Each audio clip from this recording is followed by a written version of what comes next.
I'd like to call this March meeting of the Louisa County Planning Commission to order. Ms. Johnson, can we have a roll call, please? Mr. Barlow? Mr. Hicks? Yes. Mr. Painting? Here. Mr. Disisway? Here. Mr. Dickerson? Here. Mr. Quarles? Here. Mr. Goodwin? Here. Mr. Kersey? Here. Ms. Michael? Ms. Michael. Here. Ms. Johnson, would you call for Mr. Barlow again, please? Mr. Barlow? Mr. Barlow?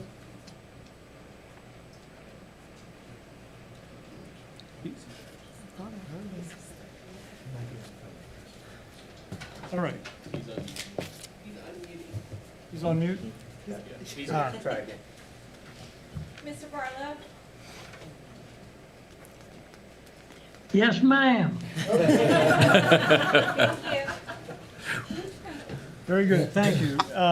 Before we begin, I just want to recognize two things. Ms. Buckler, would you please introduce the two new members of the, Yes, so the community, we Development. have in attendance tonight two new members of staff from the Community Development Department, Paige Baker and Ian Cole. We are glad to have them on board. And we'd like to say happy birthday to Paige Baker today. And we'll give a nod to Ian as well, whose birthday is Saturday, I understand. So, welcome. Now, if you would all rise, please, for the invocation led by Commissioner Dickerson, followed by the Pledge of Allegiance led by Commissioner Goodwin. Father God, we thank you for all the gifts and graces you have given us. Thank you for those who came before us, established and perpetuated Louisa County, both the human, natural, and natural resources. Help us to be good stewards of those resources tonight and every night. In your most holy name we pray. Amen. Amen. I pledge allegiance to the flag of the United States of America and to the republic for which it stands, one nation, under God, indivisible, with liberty and justice for all.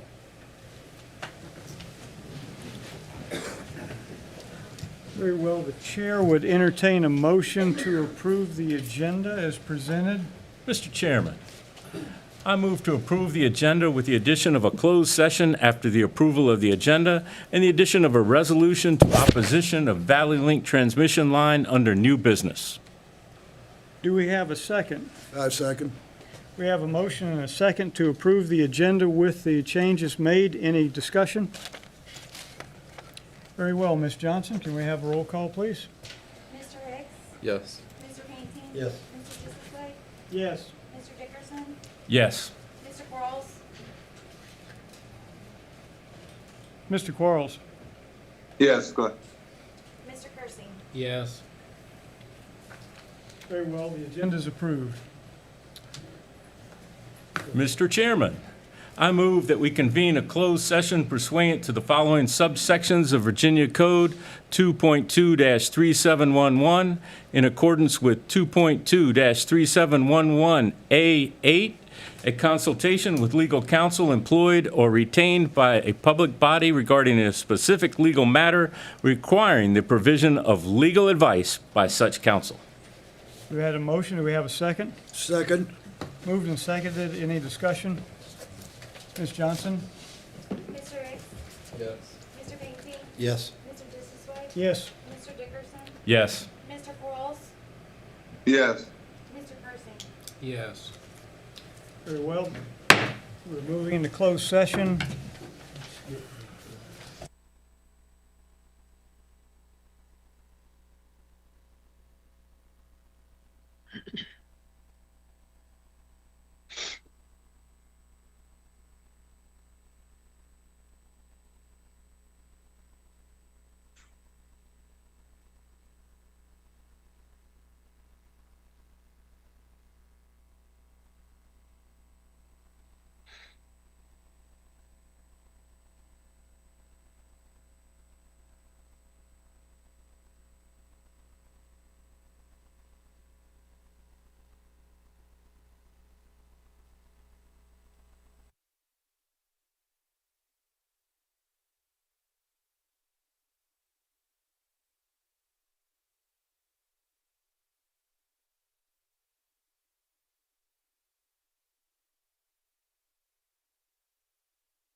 No, I don't have a motion here to return from.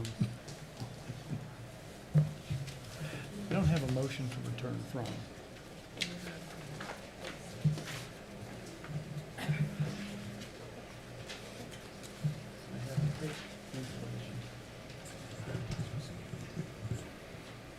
thought it started with a motion. Yeah, no, I've got it. Okay, we're good. We're good. All right, I will now poll members to certify that, to best of your knowledge, only public business matters lawfully exempted from the open meeting requirements under the Virginia Freedom of Information Act and as identified in the motion for which the closed meeting was convened were discussed and considered by the commission. If any member believes that the board or the commission varied from the purposes stated for the closed meeting, please state so and the reason prior to casting a vote. Ms. Johnson will call your name. If you agree that we have only conducted business as discussed, the answer is I so certify. Mr. Hicks, I so certify. Mr. Painting, I so certify. Mr. Dissisway, I so certify. Mr. Dickerson, I so certify. Mr. Quarles, Mr. Quarles,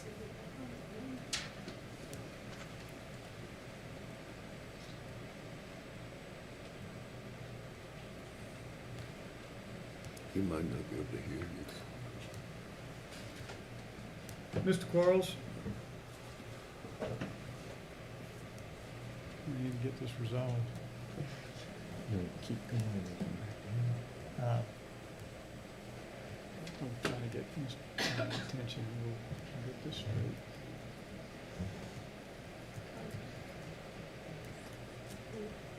With electronic meetings.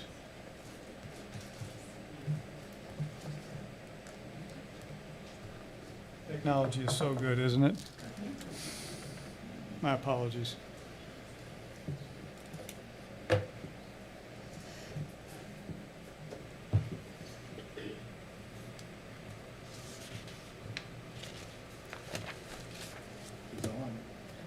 Mr. Quarles?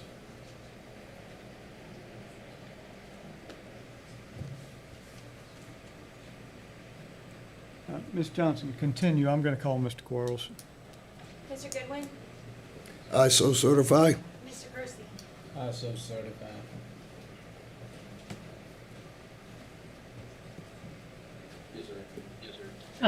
We're not, I don't know about Alice, but we're not hearing anything.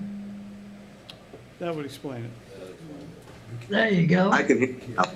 I can hear now. Very well. I have just called for a poll of members to certify to the best of your knowledge only public business matters lawfully exempted from the Open Meeting Act requirements under Virginia Freedom of Information Act and as identified in the motion for which the closed meeting was convened were discussed and considered by the commission. And Mr. Quarles, we were up to you. I do. Very good. All right, that's everyone. Then thank you. All right. Next on the agenda is approval of Planning Commission, minutes from the meeting, February meeting.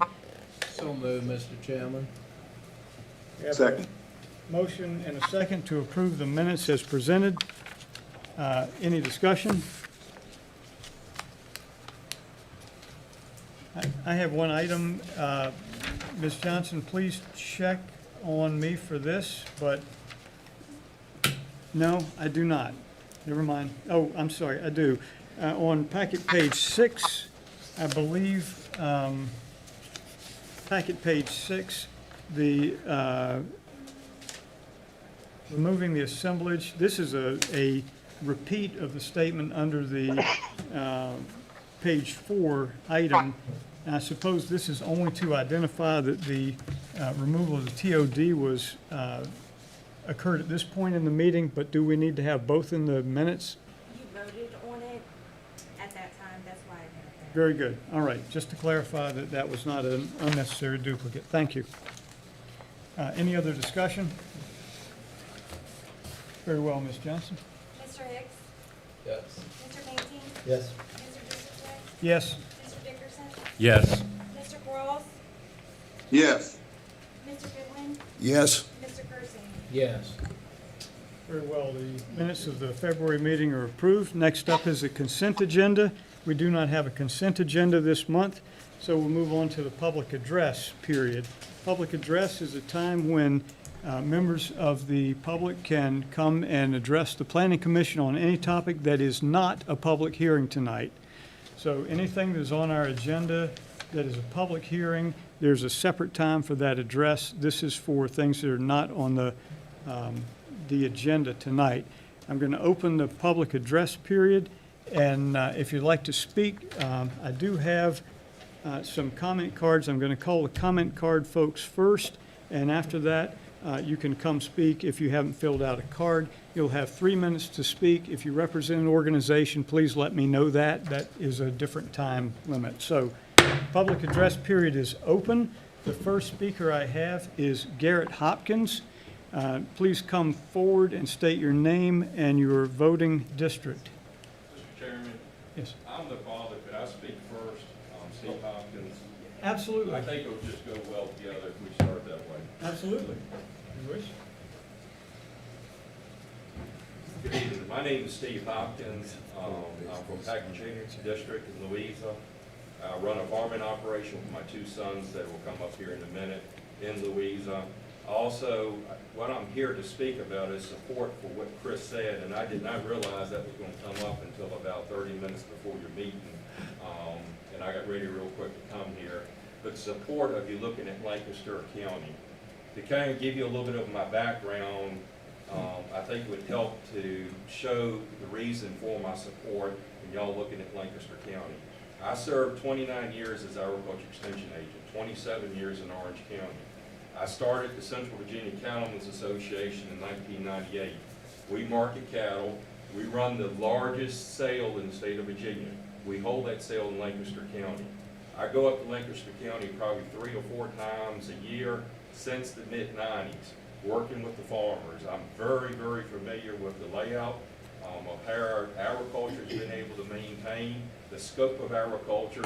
Matter of fact, there's more dairy farms in Lancaster County than all of the state of Virginia. It's a tremendous county of agriculture, but also has tremendous urban pressure and how they've been able to manage both. If you can look at one thing to help save agriculture in this county, I encourage you to look at Lancaster County and take it to heart. Now, as far as agriculture goes, I'm the 6th generation farmer on our farm. We farm about 1,500 acres. My 2 sons are the 7th generation. Both went to college, have come back to the farming operation and can address that a little bit. Like I said, what they're able to do in Lancaster and be able to preserve agriculture has been amazing. I think, and I'm optimistic, that we can do the same thing in Louisa County. We just need to look at, it's better to look at something that was successful than try to reinvent the wheel. I'm a proponent of rights to the farm, or rights to your land. But they've been able to do that, and they've been able to do it without decreasing land values. They've been able to preserve land and agriculture, and the land has only increased in value. Matter of fact, I was up there 2 weeks ago, and I asked someone that does a lot of work with the farmers up there about selling land. I said, well, what is farmland going for? And he said a farm just recently sold a week before at $60,000 an acre. It was bought by farmers. It was not bought by development, because that land was in it can only go back to farming. They have tremendous amount of residential up there, but they've kept the farm in large blocks. What was said about the 10 acres, if you just go to 10-acre lots, you can chop up and then make that land not available and not usable for agriculture. But if you can keep it in blocks of land, then it can be preserved in agriculture. And I do realize preserving land by itself does not preserve agriculture. We have to maintain the infrastructure to be able to do that. But that's one thing that I worked with my entire life. I'm a big proponent of preserving land and preserving agriculture, and I believe it can be done. And with that, I'm going to turn it over. I think my 2 sons are the next up, and they can tell you a little bit about our operation and a little bit about their optimism for agriculture in this county. Thank you, Mr. Thank you. Hopkins. So next up is Garrett Hopkins, to be followed by Blake Hopkins.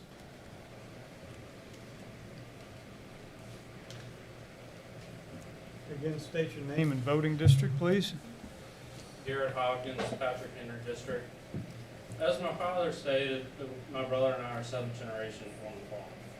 And all of my life, that's all I wanted to do. And to where, as a seventh, I hope there is an eighth.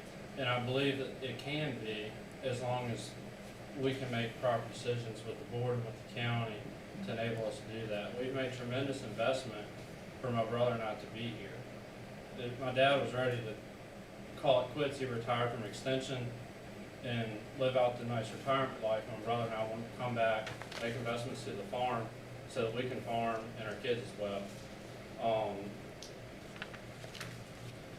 To where I hope that we can continue that. I mean, on the farm, we built 2 turkey houses, and that's what I do, as well as crops. And my brother has his side as well. And we hope to continue that the rest of our lives and our kids' lives as well. And I'm very hopeful that the work that Maggie's doing, and as well as the agricultural districts, that we will be able to continue that. Thank you. Thank you. Next up is Blake Hopkins, to be followed by Josh Roby.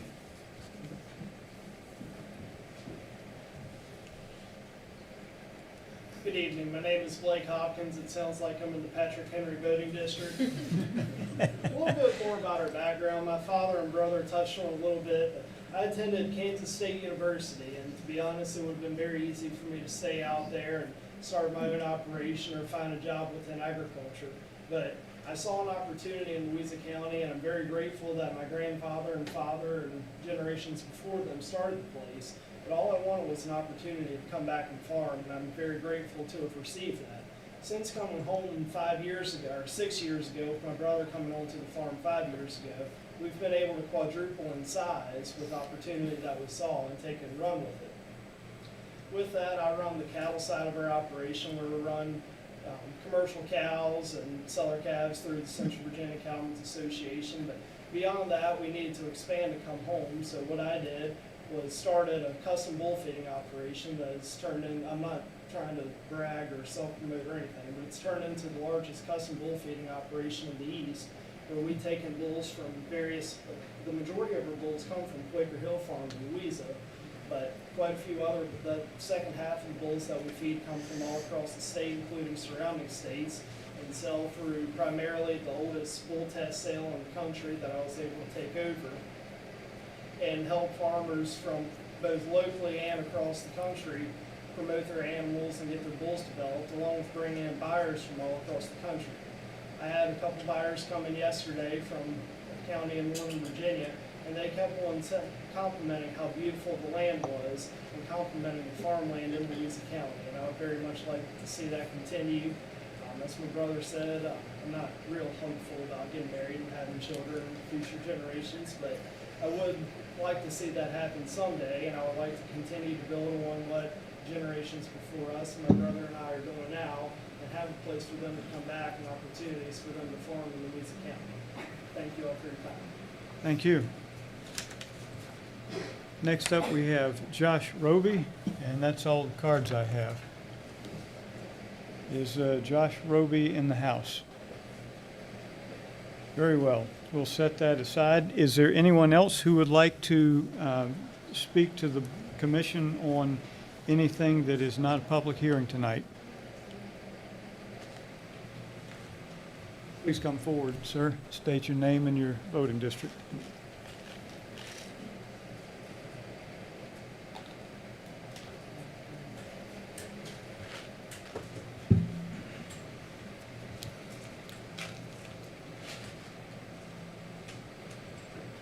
Good evening. My name is Bill Walling, and I live in the Mineral Building District,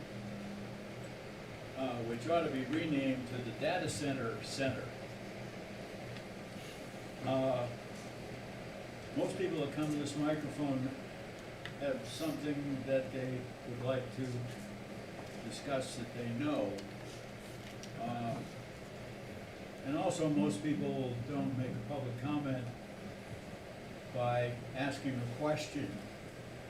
But those are two things that I'm guilty of tonight. You mentioned earlier, or it was mentioned earlier in the meeting, something about the removal of the TOD designation. And my question is based on the fact that right now I feel a lot as if I'm on the wrong side of a shell game table, and I can't figure out where the bean is. So my question is, what is the current status of the removal of the TOD from one of the lots in the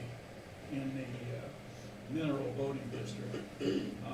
I asked Mr. Adams and he didn't know, and since you're at the beginning of the pipeline, I figured you probably do know. So I know it was referred back to you for consideration, and so my question is that, what's the status of the TOD designation for the, I believe it's the Fisher Churning land? And I realize that it is unusual for you to answer a question because this is public comment, and of course you may choose not to, but maybe at some time during the meeting it'll either be answered or you could give me and anybody else who might have that same question in their mind the answer to that question. Thank you. Thank you. Would anyone else like to come forward and address the commission?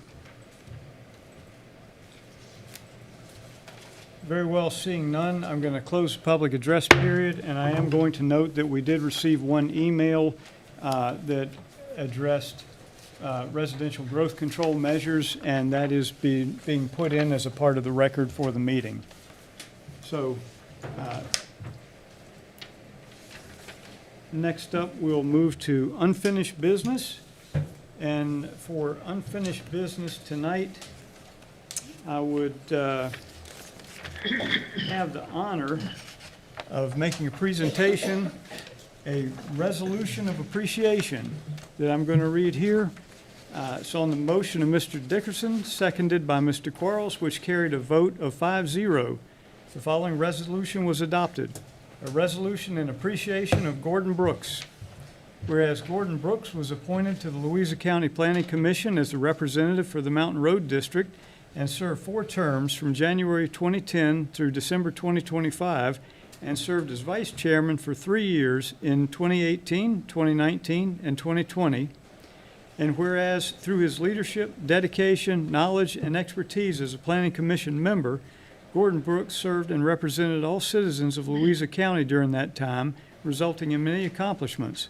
And whereas among his many accomplishments was active leadership in the Planning Commission and Louisa County community for the Louisa County Comprehensive Plan, the guiding document for future growth of the county, and the land development regulations, the zoning requirements for future growth. And whereas during his tenure, Mr. Brooks served the Planning Commission well and offered unique insights and perspective into the discussions and deliberations of the Commission that best served the needs of the residents of Louisa County. And whereas because of his knowledge and understanding of the community and the zoning laws and regulations of Louisa County, Mr. Brooks acted on requests in a manner that was in harmony with the intended spirit and purpose of the ordinances, and kept his primary concern for the safety and welfare of all the citizens of Louisa County. And whereas his tireless efforts and enthusiasm in representing Louisa County earned him the respect of local residents and fellow commission members, and served as an outstanding example of public service to the county. And whereas the Commission gratefully acknowledges his efforts in bringing a sensible and reasonable approach to the application of county ordinances, and holds in high regard the distinction and service he gave on behalf of the citizens of the county, now therefore be it resolved on this 12th day of March 2026 that the Louisa County Planning Commission hereby recognizes and extends their appreciation and thanks to Gordon Brooks for his many years of dedicated service and leadership as the Planning Commission member representing the Mountain Road District. Mr. Brooks, please come forward, sir.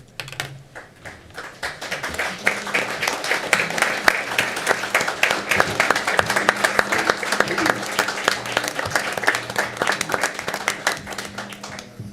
have a nice plaque for you. I thank you for your service and your time, and I thank you particularly for helping me along as a new planning commission member and over the years keeping me straight. I don't believe it. Very good.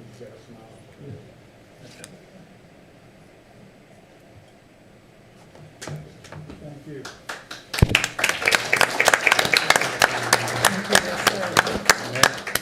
Congratulations, Gordon. Nice, sir. Keep doing what you do. That's all right. I'm gonna resign next. Thanks so much. Thank you. It's a pleasure. That's what we get you again. That's right.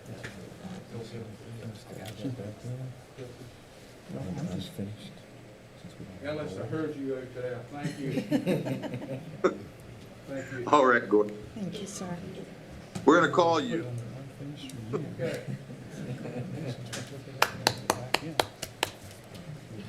Yeah.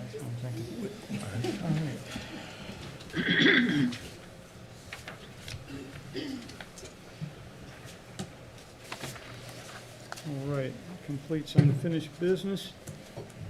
We'll move on to the public hearings. The first public hearing tonight is proposed addition to South Anna Ag and Forestal District. Ms. Brakeville.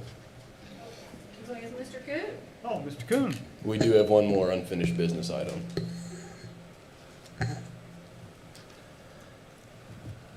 Okay, we can put that under unfinished business. That would work.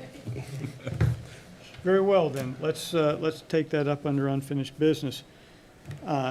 So, the Planning Commission has received information addressing its concerns on the removal of Technology Overlay District that we deleted from the agenda last month. And the chair would be willing to accept a motion to put the Technology Overlay District removal into the meeting as a public hearing for the April meeting. Mr. Chairman, I have such a motion. I second. I move amendments to ordinance 2023-06 to remove assemblages of acreage in the technology overlay districts described as the Fisher Tuning and Cook Rail add that to the agenda for the April meeting. Very good. I second. Motion and second. Any further discussion? Very well, Ms. Johnson? Mr. Hicks? Yes. Mr. Painting? Yes. Mr. Disasway? Yes. Mr. Dickerson? Yes. Mr. Quarles? Mr. Quarles? Yes. Mr. Goodwin? Yes. Mr. Kersey? Yes. Very well. We will add that as a public hearing in the April meeting. And sir, I hope that answers your question. Very good. Thank you. All things come to he who waits. So now the first public hearing is the proposed addition of South Anna Ag and Forestal District. Ms. Brakeville. Thank you, Chairman Disasway. It is a pleasure to be back before you tonight, and I hope I'm back before you many times in the future. But we're going to start tonight with the addition to the South Anna Agricultural and Forestal District by Riverview Farms Land, LLC. It is approximately 412.523 acres with 7 parcels zoned A1, A2. All parcels are within 1 mile of the existing core, and the proposed district is located on the southeast side of State Route 208, south of State Route 800 along Roundabout Road. The proposed district addition is located adjacent to the existing southern portion of the South Anna Agriculture and Forestal District, and as you heard earlier from the Hopkins, is located in the Patrick Henry voting district. The production on this parcel is livestock, including turkeys and cattle, hay, pasture, crops, and timber. As you will notice, this application is slightly different as it has an amendment to it. When Mr. Hopkins was reviewing his land, we recognized that a parcel that they own was missing from the GIS, and therefore on previous applications had been missed from ag and forestal districts. Under state code, they are allowed, within 30 days, if they're an adjoining landowner, which they are allowed to amend the application to include a parcel. So they amended the application to include a 10-acre parcel located on their farm zoned A1. That parcel is also within 1 mile of the core, and that parcel is cattle and timber. And Steve Hopkins is here today to speak on behalf of his family. Very good. Are there any questions for the staff at this time? Very well. Thank you, Ms. Brakeville. I'm going to open the public hearing on this. Public hearing is open. The first speaker customarily for the public hearing is the applicant, who will have 10 minutes to speak, and then we will move to the public. Thank you. Steve Hopkins again from Patrick Henry District. I'm not going to take up the 10 minutes, but I'm here if you have any questions. Back in a number of years ago, my father was the one who went around to the neighbors and basically got the South Anner Ag and Forestal District put together. The land that I'm at, a good part of the farm is already in the Ag and Forestal District. The 1 10-acre was just a plot that was missed because it was not on GIS, but we have been paying property tax on it all the time. And we did work with our attorney to make sure everything was in line. It just got messed. As a matter of fact, we have easement around that, and it got messed from the easement also. But it's in the center of the property. It looks like it's by itself, but actually it's surrounded by other land that we have. And then the other parcels that you see are parcels that I've purchased since the Ag and Forestal District was put together that we've added to the farm. I believe all of it is continuous. So that being said, if you have any questions, I'll be glad to answer any questions you might have. Thank you. Thank you. Would anyone like to come forward and speak on this action? Very well, seeing no one would like to come forward and speak, then I'll go ahead and close the public hearing. Public hearing is closed, and bring it back to the commission for comment. Do any of the commissioners have questions or comments on this?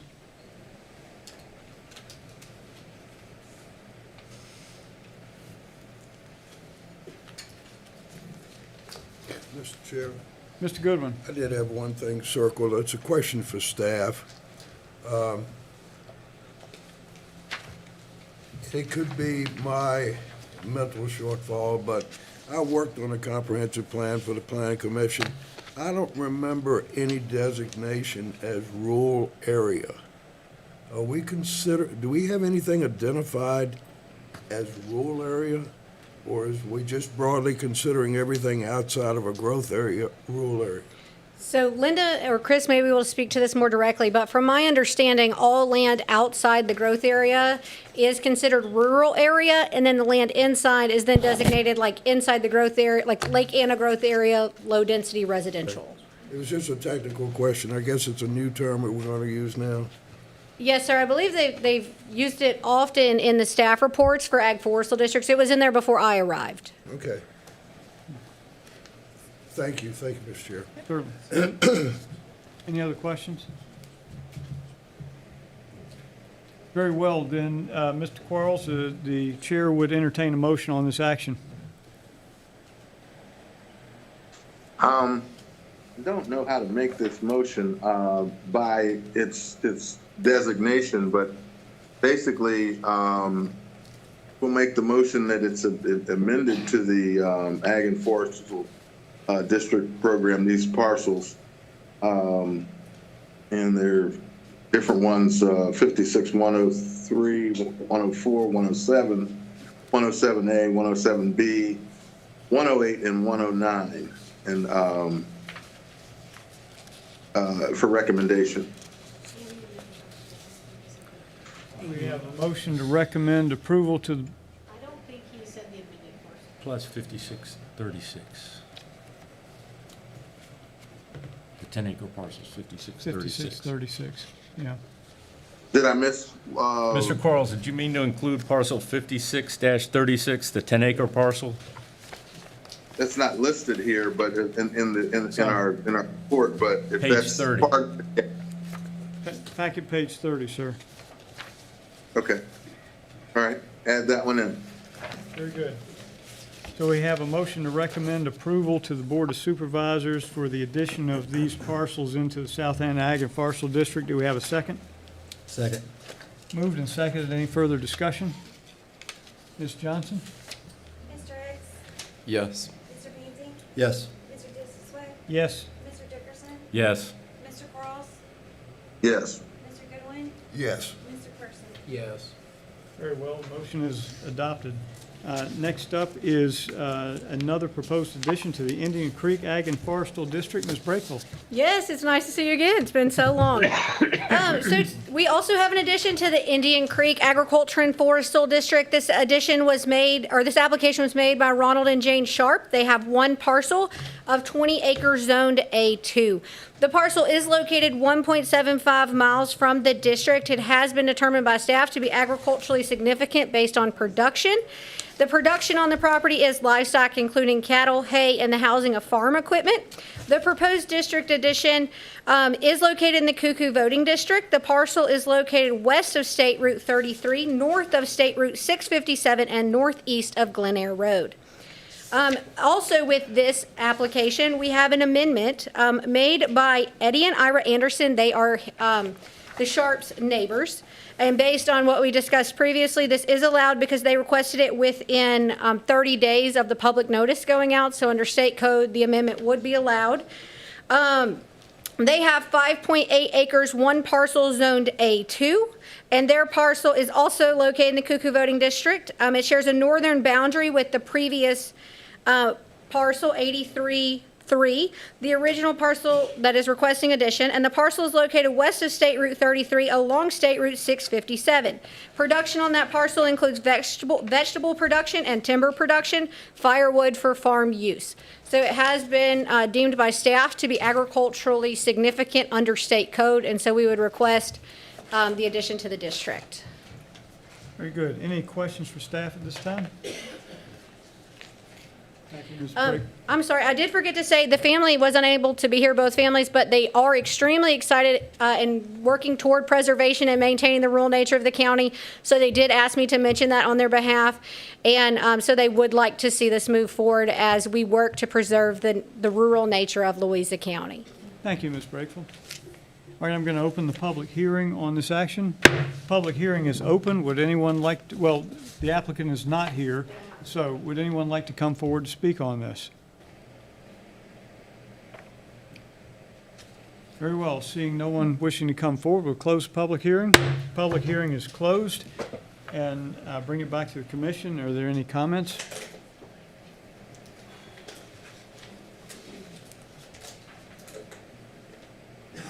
Very well, then, Mr. Goodwin. the Mr. chair's Chair. looking for a motion. Mr. Chair, I move that addition request, Ronald and James Sharp, parcel 83-3, 20 acres, as amended tonight, be included in the Ag and Forest District. Do we have a second? Second.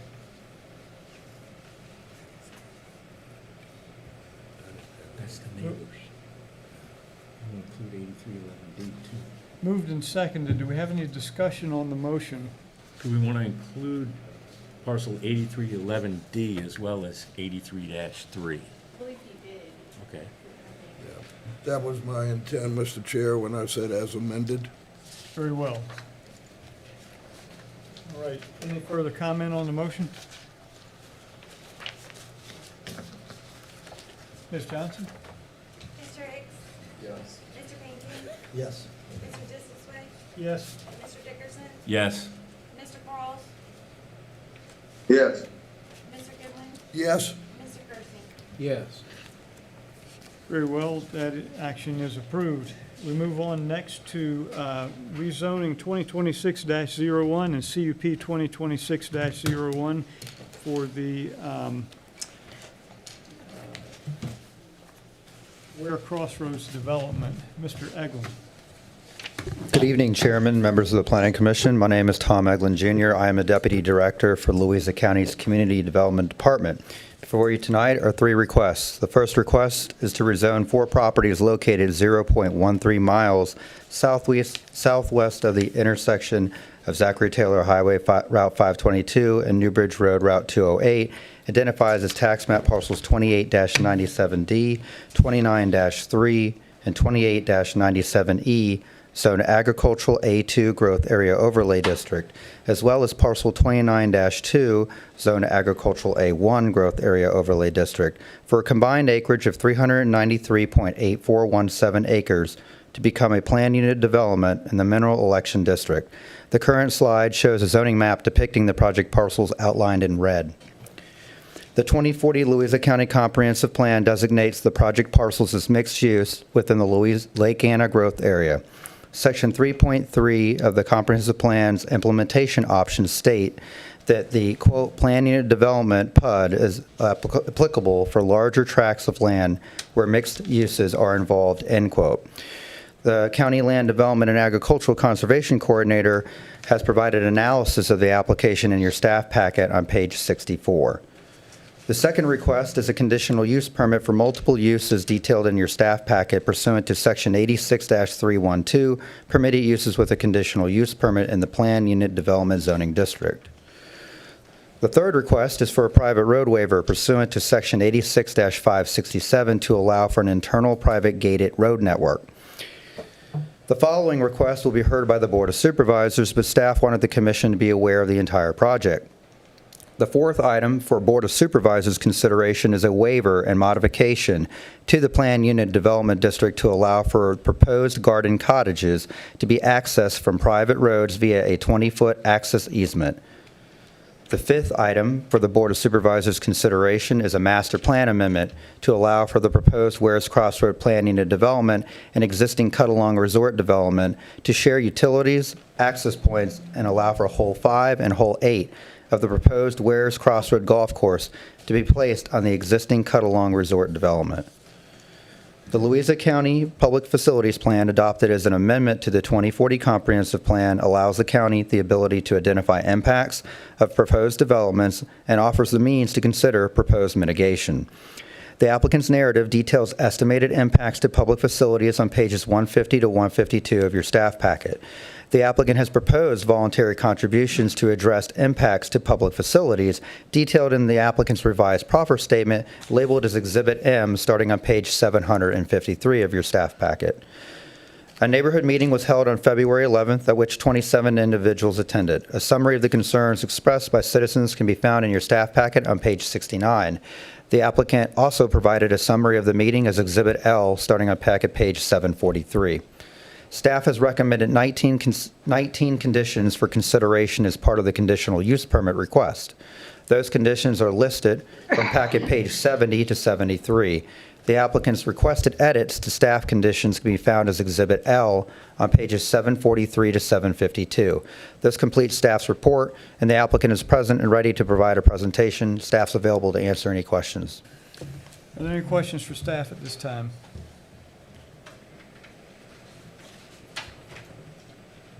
Very well. Then we'll move forward to the public hearing.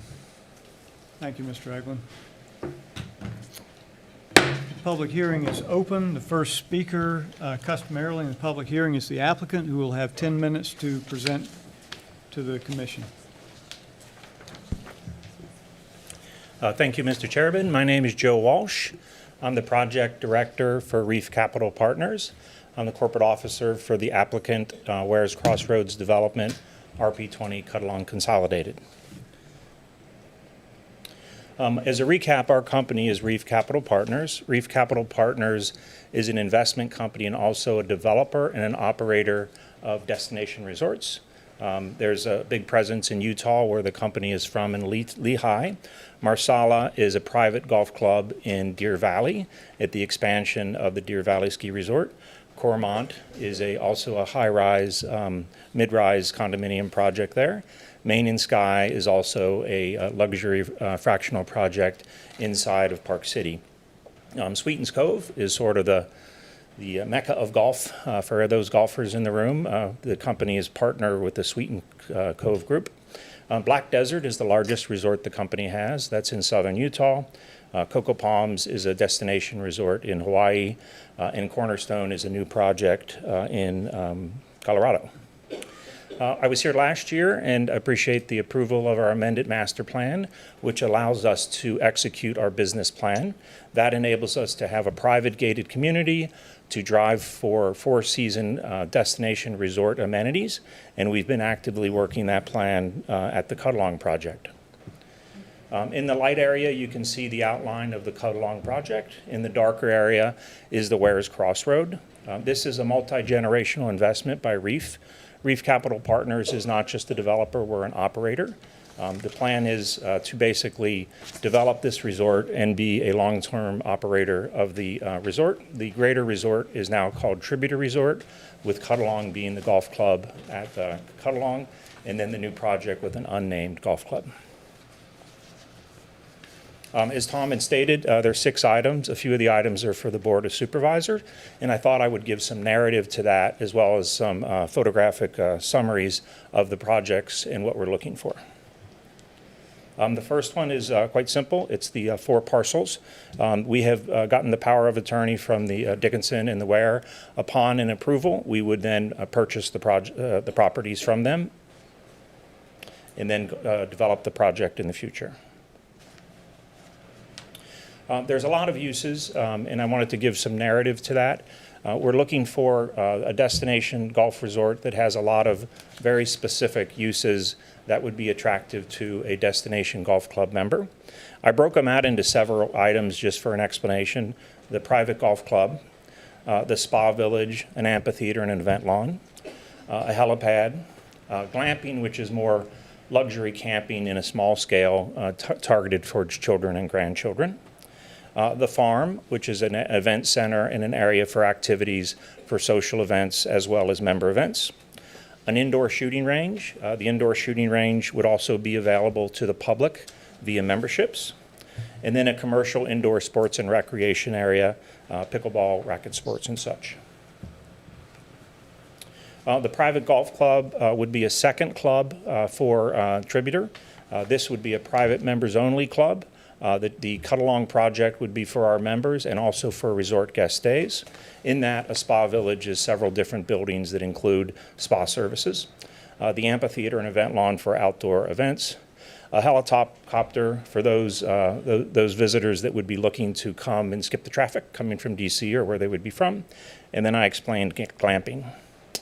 In the upper left, you see the existing farm on the Ware parcel, the existing barn. We basically would look to create a farm there that would be used for events. It would have farm-to-table agriculture. We would have a minor distillery brewery operation combined with a restaurant, a rick house. Our company is a part owner of the Sweetens Cove whiskey brand. That is a Peyton Manning-owned project. We basically would look to have some synergy with that project here in Louisa County, and it would also be used for social and outdoor events. The social and outdoor events would be available to the public via renting rooms at Cuddalong and using the facility. The indoor gun club, we've modeled it off the Scottsdale Gun Club. So this would be a professionally run gun club, basically inside of a building, meeting all the different noise requirements and safety requirements.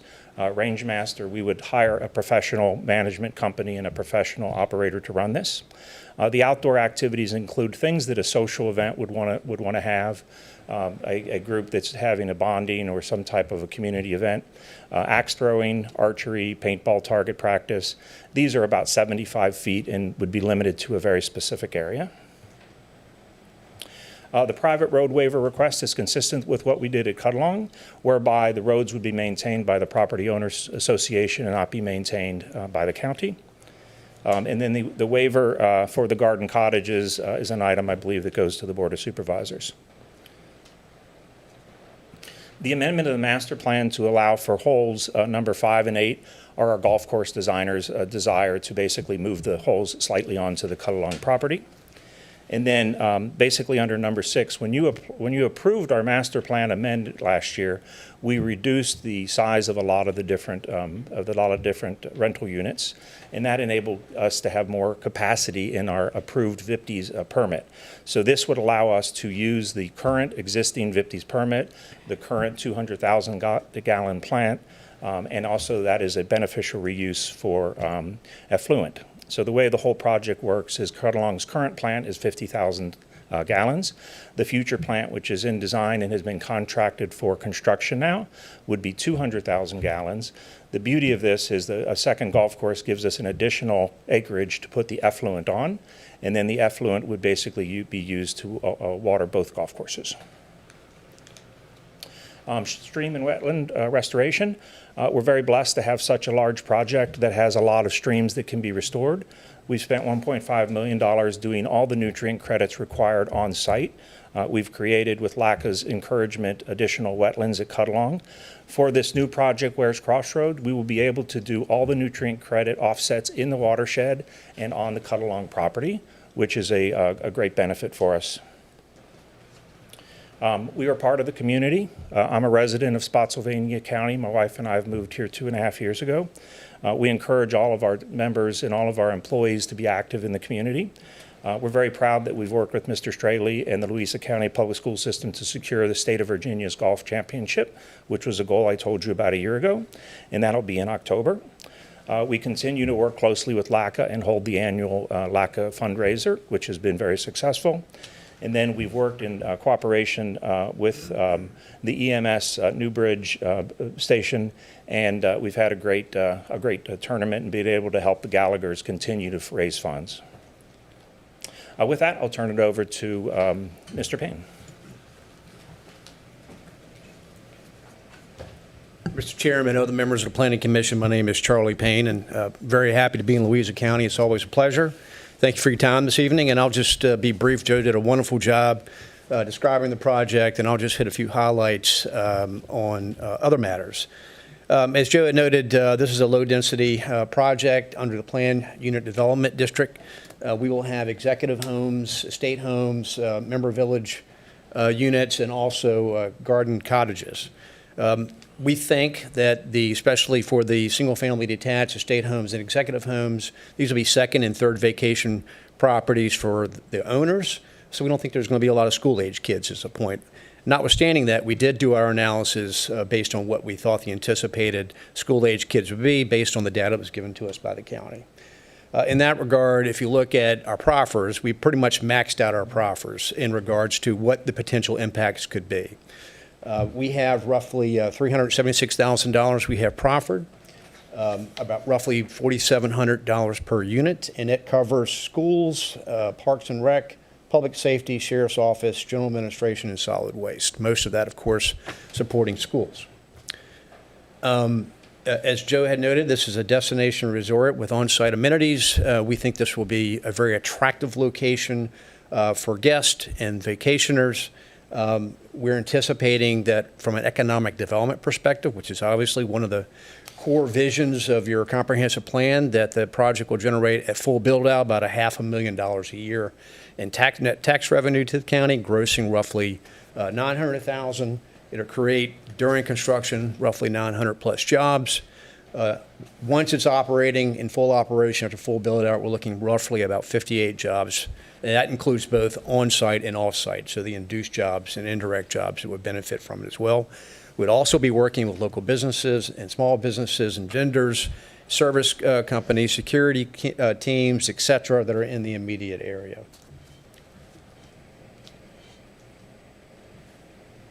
As I noted, this would be a destination location, tourism and support of Louisa County. This is obviously one of your core visions in your comprehensive plan.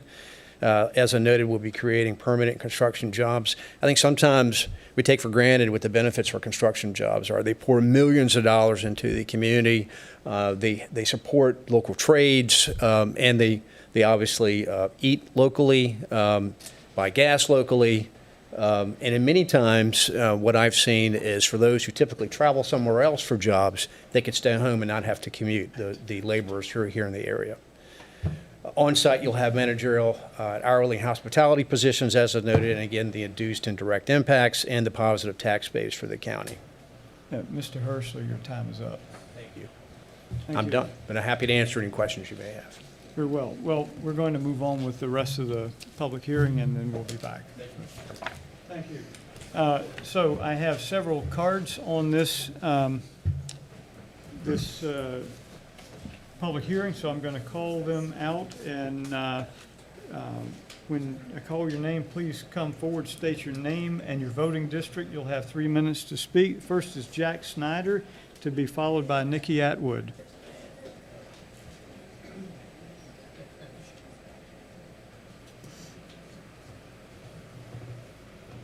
Jack Snyder, Mineral District, 423 Laurelwood Drive. Ditto. I mean, I really kind of came up here to brag on all of the businesses locally that we support, all of the high school students that we employ, all of the senior gentlemen in our community who are golfers who come to work for us as starters and rangers, all the different community projects that we support as far as the EMS and LACA. I'm second generation golf professional. You might say this is kind of selfish because I'd love to see another golf course related to the Cut-Along property, but I'm not sure I'm going to live long enough to see it. So I'm hopeful for that as well, because it takes a long time to put something like this together, as I'm sure you're very well aware of. But the people who are doing this are tremendous stewards, and they take care of the community as well as the property. The lake will be better for this property. The water coming from Contrary Creek will be better because of this project. So, not sure what else I can say. It's just I've been doing this for 40 plus years, and I've never worked for anyone that was so concerned about their impact and their imprint on what they do. So, hope you vote positively for it. Thank you. Thank you, Mr. Snyder. Next up, Nikki Atwood, followed by Sandy O'Brien.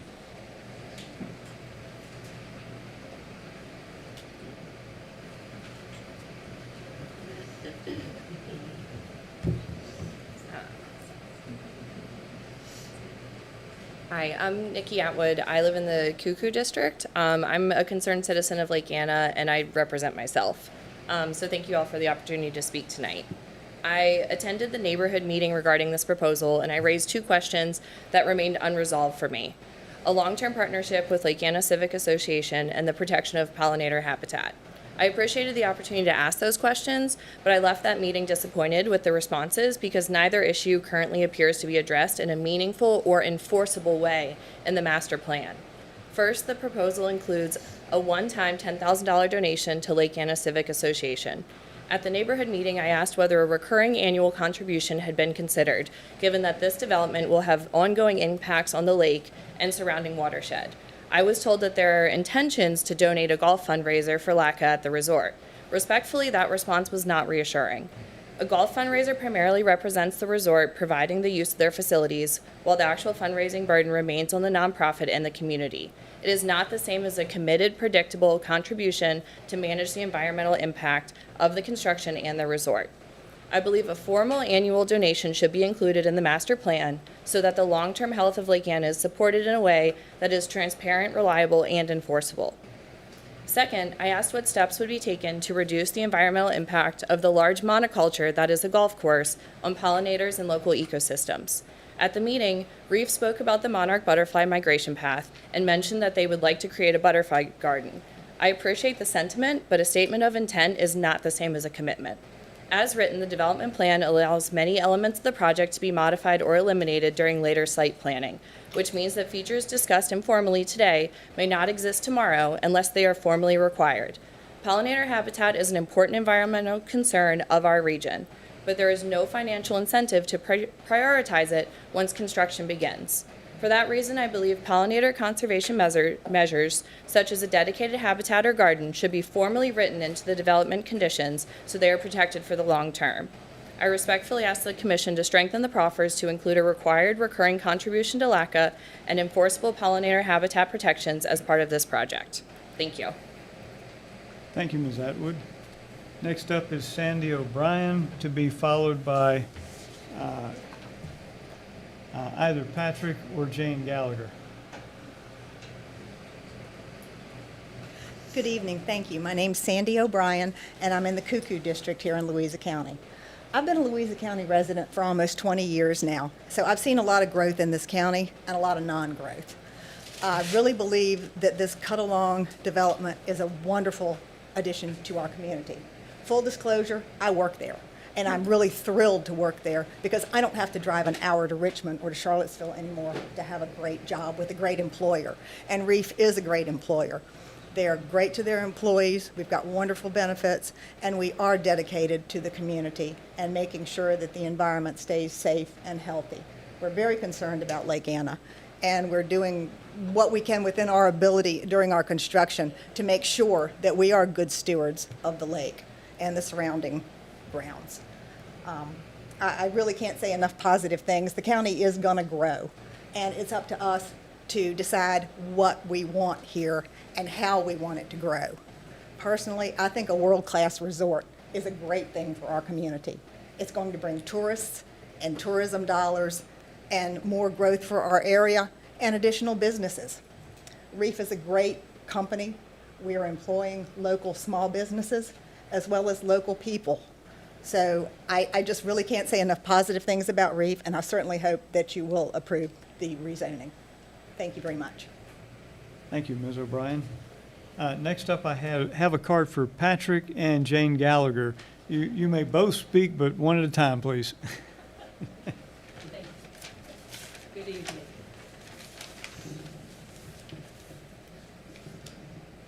I'm Jane Gallagher and my husband Patrick, and we're in the Mineral District. We serve on the board of for the Foundation Lake Anna Emergency Services. Our foundation was established to raise funds to support the construction and the equipping of Newbridge Fire and Rescue Station 8. And we can't say enough good about Cut Along and Reef. They've been incredible corporate neighbors. Thank you, those of you that are here. We really do appreciate them. They've hosted 3 golf tournaments for us to help us fundraise. And that's enabled us to help the county purchase about $750,000 worth of major apparatus and equipment for Newbridge Station 8. They've not only been supportive of our community, but we feel like they've been protective or concerned about our environment, our natural resources. They've been, were diligent during the construction of Cut Along. I know they worked closely with, LACA and, Lake Anna Civic Association. You saw earlier when Joe presented about the on-site nutrient credits. We've just been impressed all along, not just for what's benefited us, our foundation, but also what's benefiting our community. Jane and I are not golfers, so we don't have a personal interest in a golf course, coming to the area. But we are in the neighborhood. We live in a neighborhood right off of 208, right down from Cut Along. So we do have an interest in what's happening in the designated growth area. And to us, a golf course, would be, it's attractive because it keeps, a lot of space, open space, green space. So in conclusion, we'd be happy to see a development of the area in question in the hands of a respected and responsible organization such as Reef and Cut Along. We've witnessed their past performance as good neighbors, and we're confident they would proceed responsibly. Thank you for allowing us to speak. Thank you. Thank you, Mr. and Ms. Gallagher. That's all the cards I have at this time. I will note that the Planning Commission did receive 2 emails on this topic for comment. one from Lloyd Runnett and one from Valerie Bagby that will be entered into the record for the meeting. Is there anyone else who would like to come forward and speak on this topic?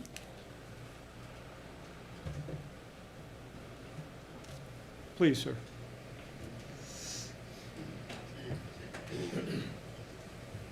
Mr. Chairman, my name is John Wayne. I'm in the Mineral District, and I'm also the Land Use Chairman for the Lake Anna Civic Association. So, in that position over the last 2.5, 3 years, I suppose, I've had the opportunity to work with Reef and Joe and the rest of the crowd there. And I have to say, I hadn't planned to get up and say anything tonight. LACA is very pleased with the things that Reef and Cut Along have done to protect the lake. We have asked them, as we work with a lot of developers, and we asked these guys, particularly when they went to build the bigger wastewater treatment plant, to look into building wetland, and so that the effluent would go into the wetland instead of going into the creek, and it would work its way to the creek. Everything does, but this was a lot of money, and they stepped up and they did it, and they've done a number of other things that I think are good for our community and good for the lake. And so we were surprised that they proffered money at all for LACA. We're pleased that they did, but we also like a little bit hands off also. So just a little bit at a distance. So I just wanted to get up after one of the speakers said that maybe they ought to put more in there for LACA. We feel that they do a lot for LACA. We feel that they do a lot for our community already. And they have been hosting our golf tournament as well. So I have to echo what Pat and Jane said. These guys have come in, they've taken over, let's not forget, what was a couple of times a failed project. And they've done a good job, and they have integrated into the community with the school system and with LACA and others. And I think they'll continue to do that, and I think this property, you're placing this property in good hands and with a good plan, and LACA would support that. Thank you very much. Thank you, Mr. Wayne. Would anyone else like to come forward?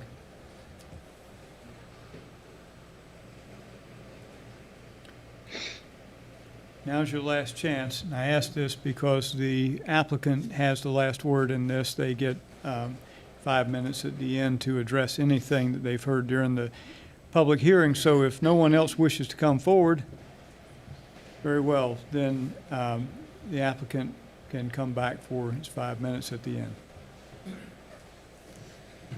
Thank you. Joe Walsh again. I apologize to Ms. Atwood that I thought I had explained everything on the pollinators.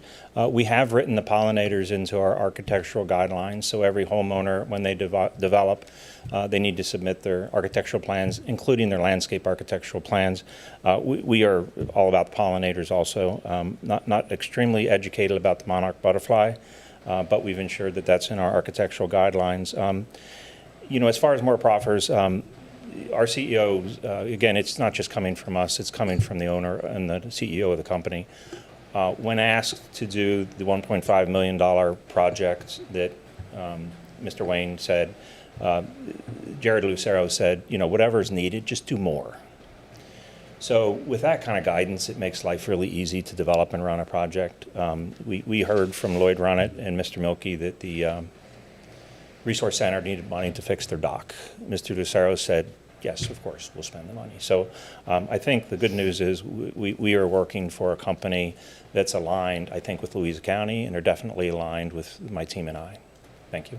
And one other item on the open space. I mean, we do, I'm not sure what the exact amount of open space that's required under the code. I'm sure we'll double it. So I think we're at a 69% open space. And again, we're all about the ecology and ensuring that we are good stewards for the environment. And as far as Lacagos, I don't know how much they're making each year on the tournament, but I believe we do it complimentary, and we have a great partnership with them, and it seems like that's a great time for the community to also come play the golf course if they're not a member. Thank you for your consideration. Thank you. Now I'm going to close the public comment period. Public comment period is closed, and bring this back to the commission for questions.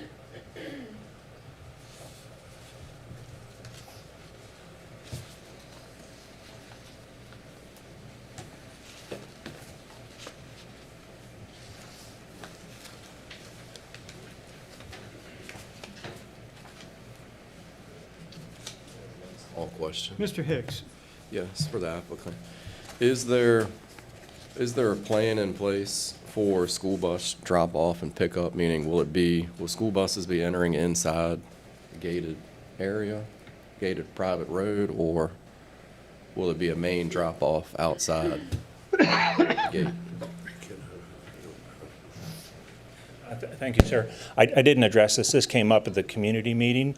If you look at the exhibit that shows the northern entrance to 208 adjacent to the current real estate office, that has actually a pull-out area where we're proposing the gun club. So I think if we could, actually right there, sir, where whoever was doing the mouse. Right there. So that was what I'm sorry I didn't answer that question in my brief from the community meeting, but that's a good place that there would be a parking lot, a turnout, and then again, we don't think we would have many school children here, but you never know, and that's where we thought that would be a good place to plan it. Okay. Thank you. You're welcome. Other questions? Mr. Chair. Mr. Goodwin.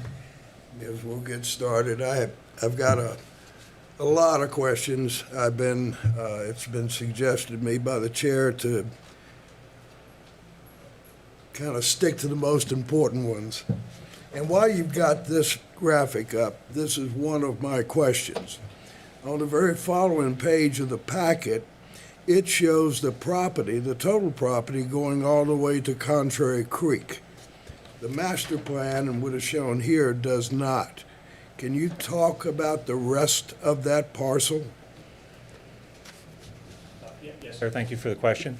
I believe one of the exhibits, all the land south of the Dickinson investment parcel abuts Cutalong property. So Cutalong extends all the way to Zach Taylor Highway. You can see it there. That's not a professionally done map. There is I think Mr. Eglin could probably answer the boundary line at the bottom question better than I, or perhaps Mitch Bowser or Nate. I'm referring, excuse me, thank you. I'm referring to the graphic on page 12. The area shown in purple goes all the way and actually butts into the Contrary Creek property. That's an error. So that right there where the rectangle that is on Contrary Creek, that should be that dark color. Okay, so no part of this. That does eliminate some of my questions. Yes, sir. And my questions, since I'm just going through and hitting the major ones, are going to be for both you and for staff, if that's okay, Mr. Chair. Absolutely. This is one, I guess, for both of you. I see no discussion of construction hours, limitations, when you'll be active and not. I believe our CC&Rs have the construction hours, and I believe they're 7 o'clock to 6 o'clock, and they're controlled by the Tributor Property Owners Association at Cutalong. At Wares Crossroads, the good news is we are the neighbor. Other than Mr. Dickinson's property, which I believe is zoned or will be zoned commercial, we don't abut a residential, but we also run the HOA, so we're very concerned about noise as it would relate to one of our homeowners.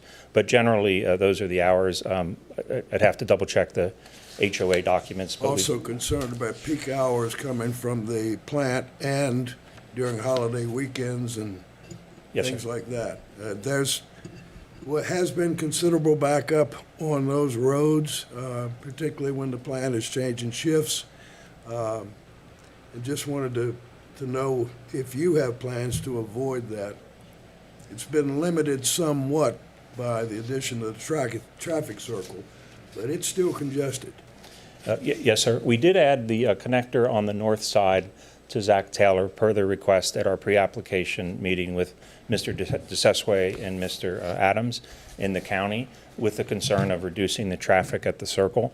We could certainly look into how to assist in preventing that during peak times. The proffer that we have to do improvements to the 3 connections are restricted during the peak season. So we would do any improvements to the road that are required. I believe it's after Labor Day, but it has to be done prior to Memorial Day. Thank you. But we could look into that, sir. Thank you. Staff. Questions for staff. We've spent some time, we've learned some lessons on land disturbance, particularly with some of the solar farm developments. This is 400 acres total. Don't know exactly how much disturbance is going to go on in the creation of a golf course. Should we be concerned about a phased land disturbance program, just like we have for solar?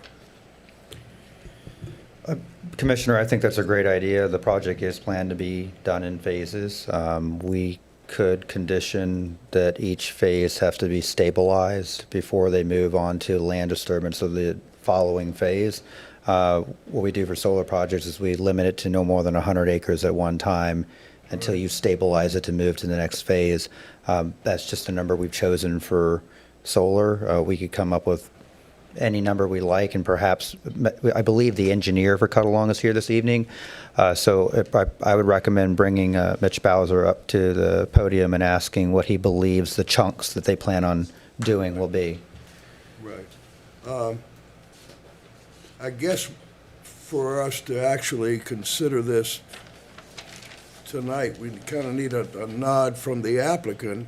If you're going to go down that path, are you all willing to concede to having a phased land disturbance? We're really concerned about what runoff is going to happen during construction, given the proximity of Contrary Creek. A little less now that I know the parcel doesn't go all the way to the creek, but it's still there. As someone said earlier, it's going to get there eventually. So I guess we're going to need a affirmative or something that there's going to be a concession in that area, working with you all to get that under any potential erosion under control. The applicant's willing to add a condition that no more than 100 acres will be open at one time without it being stabilized before moving on to the second phase. Thank you both. And Mr. Chair, I'm going to continue if it's okay. Yes, let me just ask you if you have specific questions on the proffers, can you hold those? I want to talk proffers after you get finished. So we can go that way if you'd like. I have a number of things I want to clarify on the I don't proffers have them as well. broken up into categories. I was just going to go page by page. Go page by page until we get through. And pass over That'll the be fine. ones as you suggested. That'll just keep going. I'd like to go back to the presentation slide on water treatment.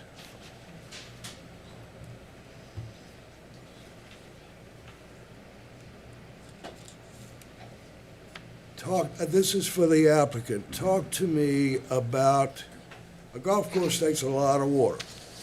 That water contains nutrients, and we got a nutrient problem in Lake Anna already. Assure me that we're not going to have any addition to that problem we already have. I think the great thing about the plan is the unique nature of the VIPTES permit that we were successful with Stantec, our environmental engineer, to receive last year. So basically, when we met with Mr. Wayne and Mr. Looney about the project for Cuddalong, they had asked us to ensure any nutrient credits are in the watershed. You can buy credits on the bank, and the credits can be somewhere, and they wouldn't be in the Lake Anna. So we conceded. We said, yes, of course, we would do that. The other concession we made was that the effluent, or the treatment of the nitrogen and phosphorus, exceeds the state of Virginia's limits, is better than the state of Virginia. So we made that concession, and our manufacturer, InnovaTreat, has done projects in Maryland where these highest state-of-the-art limits are there. And we are bound by that now. That's written into our VIPD's permit.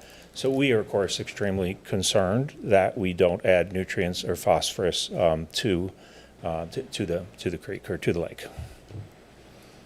And then can I do the land disturbance? I think we've agreed that 100 acres at one time would be the limit. I know we meet with Mr. Nelson. He was, that's the right Chris? Okay, there's two Chris's. Mr. Nelson, and they both do the same thing. Mr. Nelson, I know he was out. I think we just had our surprise DEQ inspection last month. ACES, Goodwin handles our, Mr. Goodwin, Dino handles our stormwater. Utica's our general contractor. They do all of work. I think we do a great job at stormwater management, and we're very committed to that. Just to follow up on that question, and this is for staff, when this goes to DEQ and I want you all to know that we're in a kind of a precarious situation here. We're trying to engage state and federal agencies on fixing a problem we've got in Lake Anna. And if we're here approving something that is going to in any way worsen that problem, we're not seeing a good light. So does the DEQ permit process, is it going to consider our interest in Lake Anna with respect to nutrient discharge? I can't speak to that. I'd have to ask the Virginia Department of Environmental Quality what their checklist and criteria is for stormwater review. The county does require applicants to submit directly to VADEQ, the Virginia Department of Environmental Quality, for stormwater review. I would probably pass that question to the engineer who has had some experience working on this project with that state agency. Okay. And I meant to preference all my remarks with, I like this project. It's exactly what I want to see in a growth area. They're just technicalities that I'm asking questions about. Yes, sir. Nate Kaiser is our senior environmental manager. Nate was the first REEF employee on site. Nate also handled all the issues the prior developer had that had a consent decree with DEQ. So if there's someone that's very concerned about ensuring we're compliant, it's this gentleman. Nate Kaiser, I do have PTSD from that, so I am very sensitive to these issues. And to your question regarding nutrients, we did go through a formal application process with VDEQ as we tried to get this VIPD's permit, which would allow us to discharge seasonally, I might add, which is in the off season, into a tributary called Blackwater Creek on our property, which then flows into Contrary Creek and into the lake. So our offsets that we proposed were all on-site stream restoration projects. And what we did is we brought Stantec in. The engineer surveyed the entire property. They figured out which reaches and streams on our property had the most erosion issues. That erosion in a big storm event causes the discharge of naturally occurring phosphorus and nitrogen into the watershed, which is exactly what we're trying to eliminate. So we restored about 3,500 linear feet of stream. Oh, thanks, Joe. So this is shows the construction phase. Our discharge permit has 3 tiers. It gets us up to 200,000 gallons per day in our second wastewater plant. And so we won't bring this plant online, and it won't get into that full capacity build out of 200,000 gallons per day for years to come. But we can say right now that we've done all the stream restoration required to generate the nutrient offsets for that day. So as of today, this restoration project is helping to clean the water that's coming naturally down Blackwater Creek and hence into the lake. So VDEQ was very, I think, rigorous in their examination of our application, making sure that we met state-of-the-art, limits on what we can with the discharge and the effluent characteristics from this treatment plant. So I think we can, in good faith, say that we've made, our best effort to ensure that the watershed's protected, and we're trying to, bring a positive local benefit with the project. Okay, thanks, Nate. Thank you. Mr. Chairman. Mr. Quarles?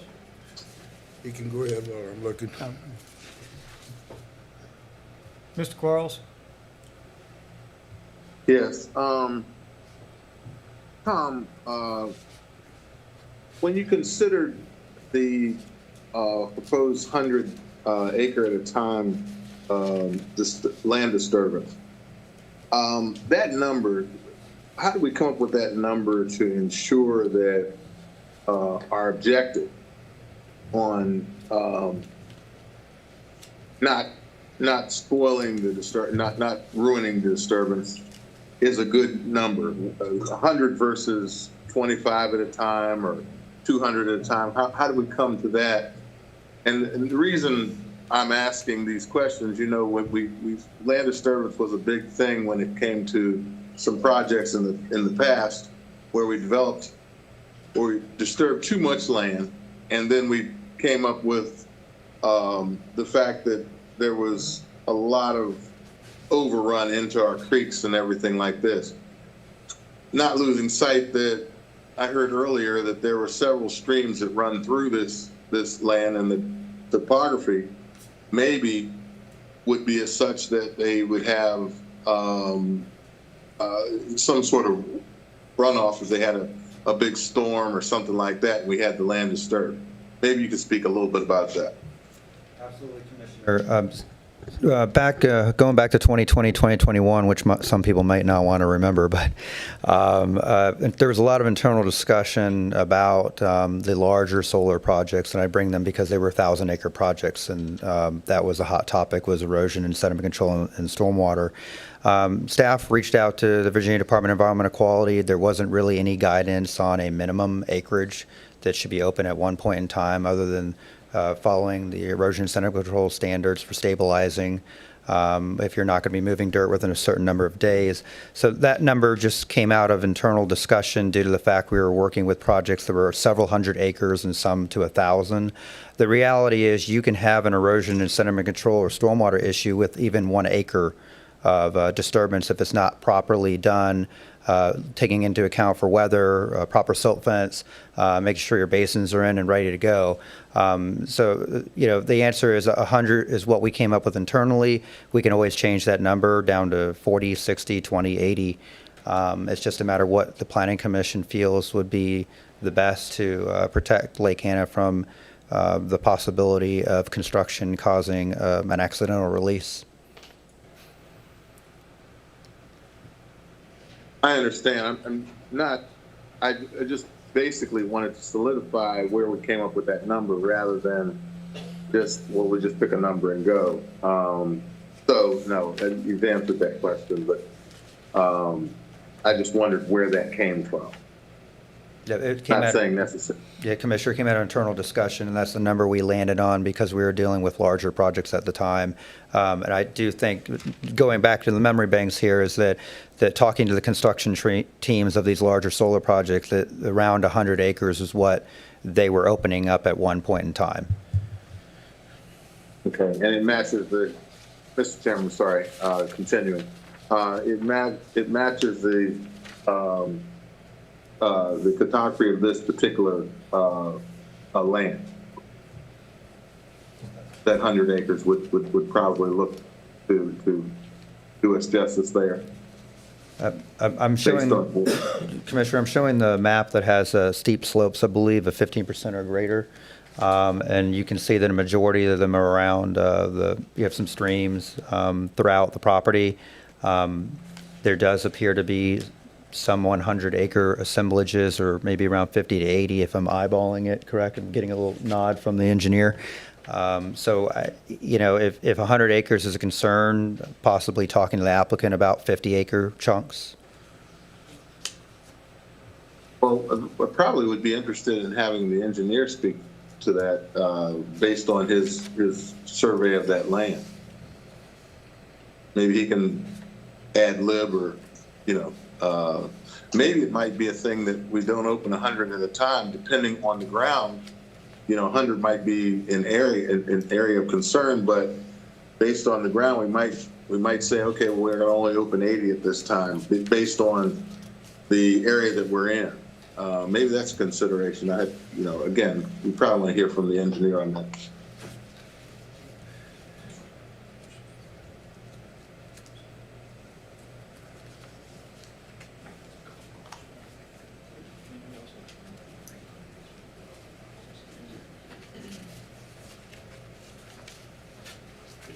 Chairman, members of the commission. My name's Mitch Bowser. I'm a licensed civil engineer in the state of Virginia, and I'm with VHB, the site engineering firm that is handling the site design for Cutalong, and also presumably the Wares Crossing development as well. I'm here to help answer any questions you may have on the state regulations with erosion and sediment control, as well as stormwater management. But to kind of preface any questions that you may have for me, I do want to highlight that this current operating team, including my firm, the contractor, Reef, everybody that's been involved with the construction effort out at the current Cutalong site, there haven't been any ENS issues to date. There haven't been any illicit discharges into the streams for sediment control. So the hope is with this team in place, that operation is going to continue, and the lake will continue to be protected by all of us professionals. The other thing I would also like to highlight is I understand the concerns with the solar developments, even data center developments, the large-scale land disturbance operations. With the topography that we have on this site, you can see that a lot of this is broken up. There's not going to be wide swaths of mass grading and earth disturbance to help facilitate a large solar field. The development it's a golf course, so it follows the land. It's incentivized to follow the natural topography. There really isn't much interest in doing a lot of cutting and filling and earth moving. So it's a different characteristic from what you would see with a solar farm or a data center or a large-scale industrial warehouse. The land moving is minimal. However, we would still continue to follow the state's requirements for erosion and sediment control plan that the county would review, as well as DEQ. DEQ also reviews those plans for compliance as well. So it's sort of a double layered system there to ensure that the measures we're designing and putting in place are compliant.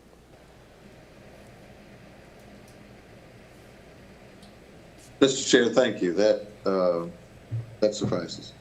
Thank you, Mr. Quarles. Mr. Goodwin, are you ready? Sure. I'm going to give you carte blanche for a while. For a while, okay. For a while. Back at page 127 for the commission members, I see your cash proffers. The county had listed its cost per department on an annual basis.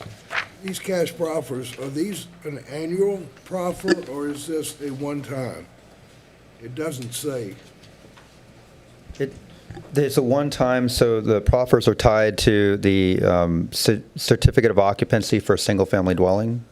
So in concept, if the builder was to call in for a final inspection, we would complete the final building inspection, and then after that, the proffer would need to be paid per unit before a certificate of occupancy was granted. And I'm also going to turn over to the Assistant County Administrator, who has provided comments and analysis on this part. Okay.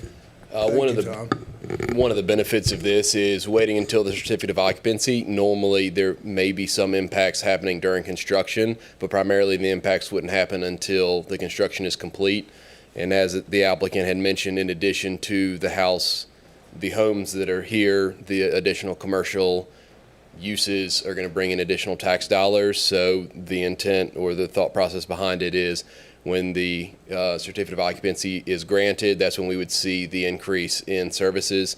However, this would help mitigate the basically turnover speed that we would need to move forward, whether it was sheriff's office vehicles or school buses or different impacts that would be met. It would be directly related to when it came online. However, in the continuing of that home, you would have property taxes, personal property, as well as the business fees that would come in through transient occupancy, meals tax, other things like that, so that once the project's operational, it should cover the cost at that point. Okay. Appreciate that.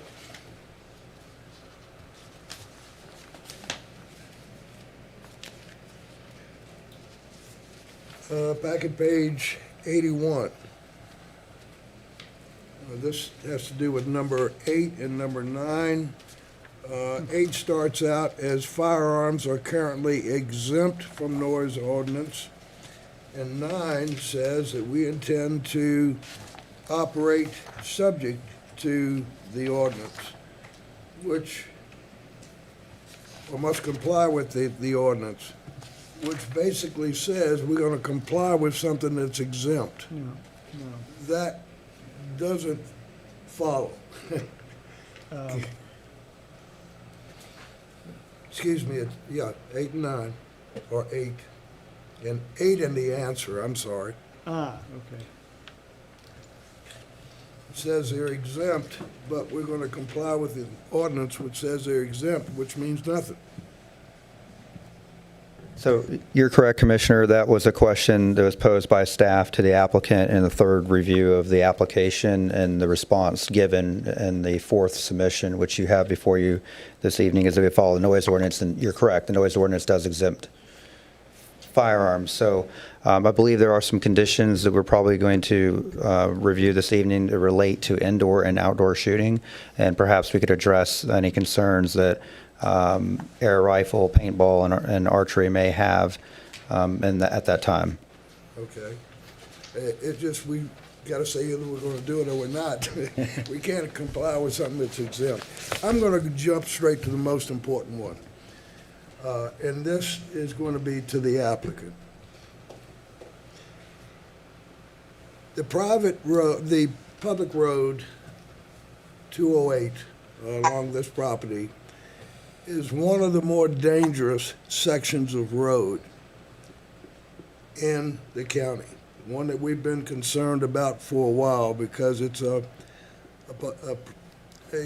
major road. It goes from looking like a major road into looking like a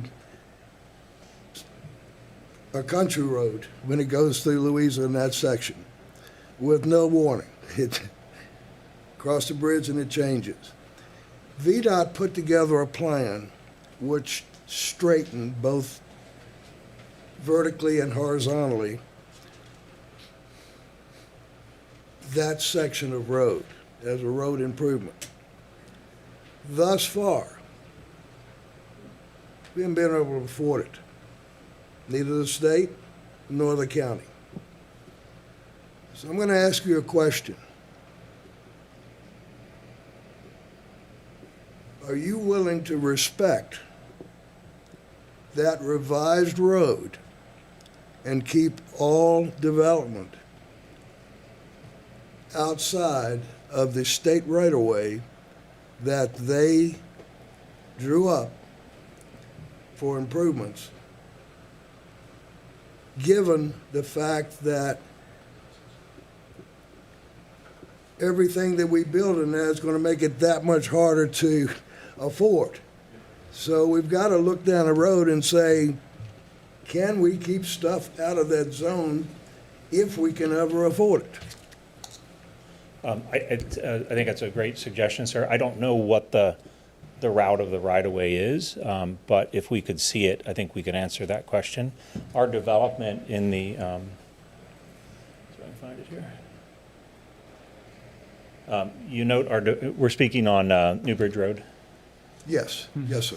So our development on New Bridge Road there's a pretty big setback from the road. So if it's a straightening out of the road, I guess we just have to see the exhibit. If the exhibit's reasonable, of course.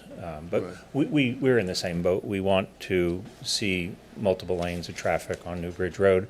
And again, the request from us, from Mr. DeSesway and Mr. Adams, was to limit traffic here at the circle. So in doing that, we did this connector over here. Right. You know, there's some significant expense in doing that. And we, again, are aligned with the county and you on traffic with New Bridge Road. Well, I do appreciate you looking at that. I assume staff can get you a copy of that draft that they drew up for that section. So we're agreeing that we'll get, Mr. Eglin will give us the study from the 90s, and then we would be able to respond to it. Yes. Yes, sir. Yes, I would appreciate it, because whatever we build there, it's going to drive the cost up that much more. Yes, sir. So I appreciate your consideration on that. Sure thing. I think I'll just stay right here. And that's all I've got. That's all you got? Mr. Chair. I'm gonna When I back say that. off now for a while. Very well, all right. I would like to take Mr. Walsh, you may not want to leave too far, or Mr. Hirschler, either one, but I would like to take a moment and just step through a few of the proffers and make sure we have clarified because what we have in our packet that we're going to be voting for is somewhat different than what has come back in Exhibit L provided from Hirschler in their 5th submission. And I just want to make sure we're all on the same page before we vote and we get whatever comments straightened out that we need to get straightened out, if that's acceptable.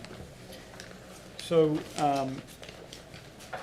according to the packet pages 70 through 73 in the staff report, I'm just going to step through, and what I have marked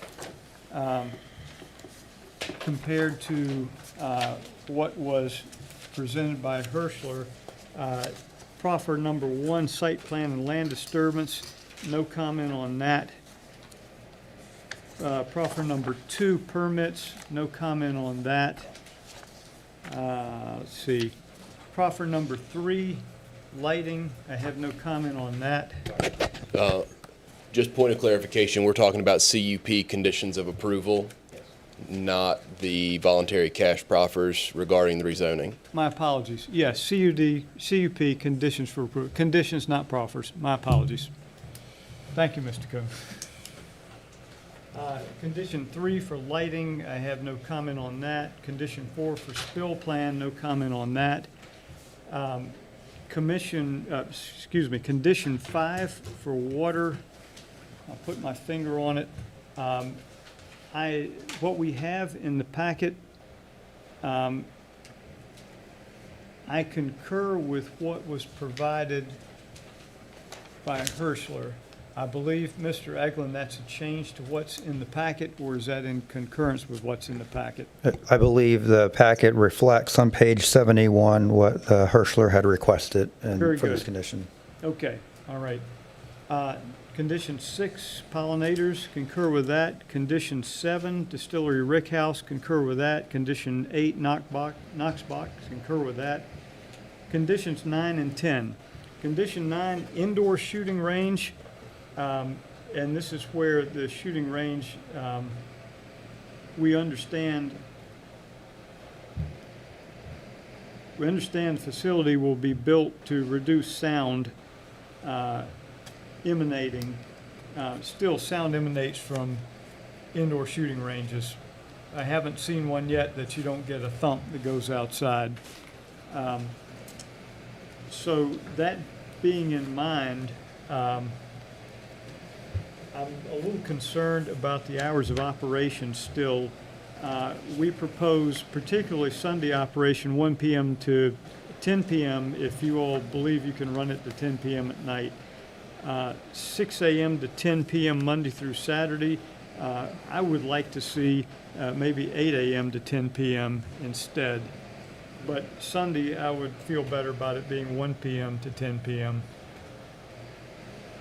as opposed to 6 a.m. to 10 p.m. Yes, sir. So with the gun club, we would be soliciting a third-party operator. Mhm. So not to speak for them, but I would imagine they would like as least restrictions as possible. So the concern on Sunday morning between the time starting at 8 a.m. versus 6 a.m., I think is fine. I don't think generally 6 a.m. would be a time someone would want to go to the gun club.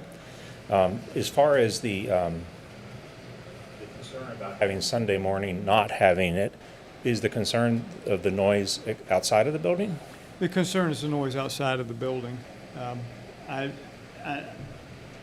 have not seen an indoor shooting range yet that you can't hear for a little ways outside of the building, the constant thump, thump, thump, thump, thump, thump, thump going on from inside the building.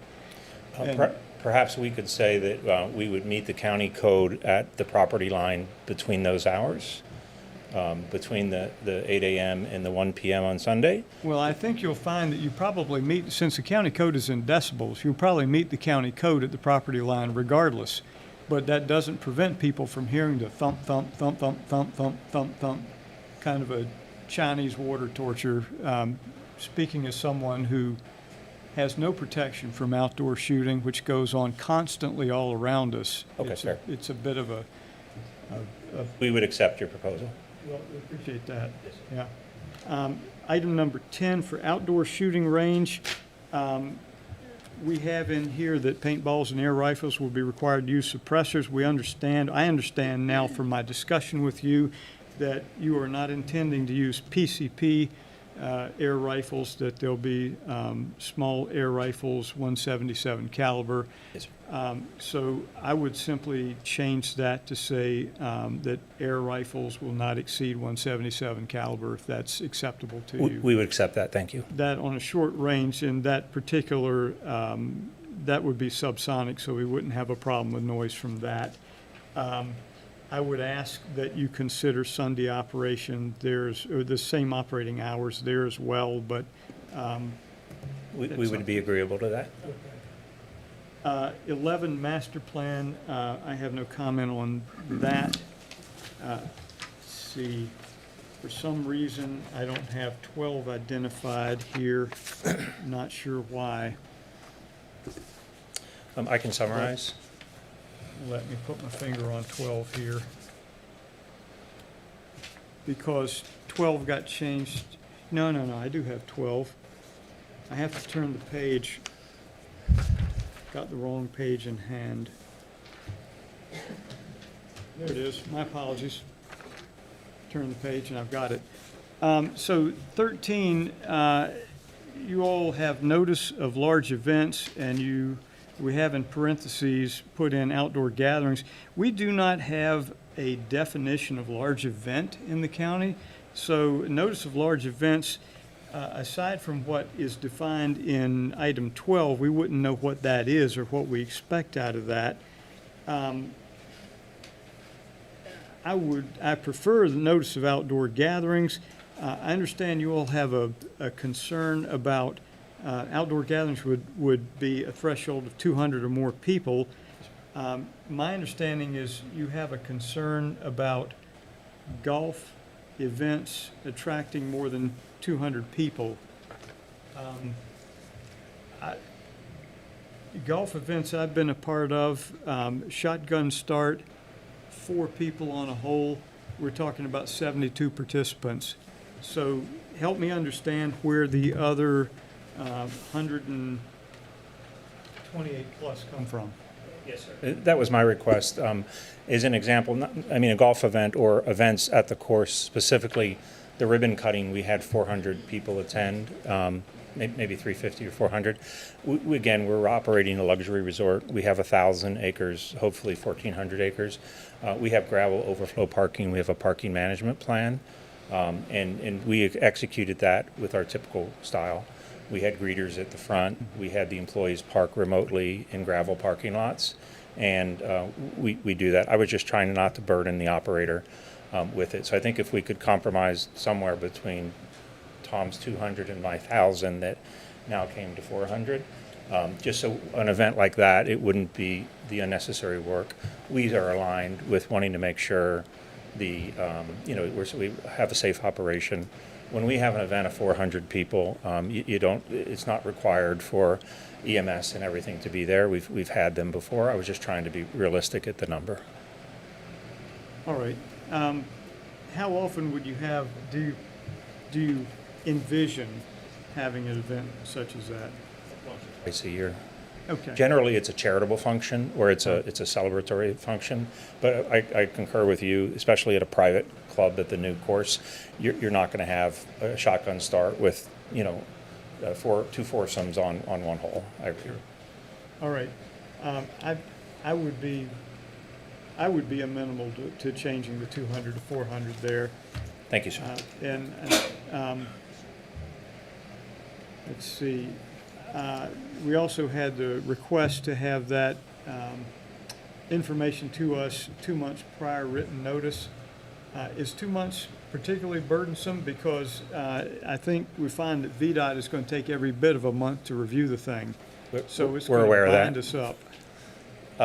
That's fine. I was just trying to not burden the operator and noting the fact that it takes a while sometimes to get a response from some governmental agencies, not the county of Louisa. All right, very good. That should take care of that then. Notice I didn't say it. So next item 13, overflow parking, same comment on 2 months instead of 30 days for similar type of reasons. Yes, sir. Yes, okay, good. So we're in alignment with that. And I think the last item that I had marked was item 19, which is permit revocation, and I am okay with your words on permit revocation. So that would be the only changes I would have to recommend for the conditions, and I think we've aligned those. Thank you, sir. And then if I could just clarify, we added the proffer for, it was under miscellaneous H, the contribution to the Resource Center. And then as far as the proffer number 3, if I could go to the exhibit, Tom, one of the last exhibits.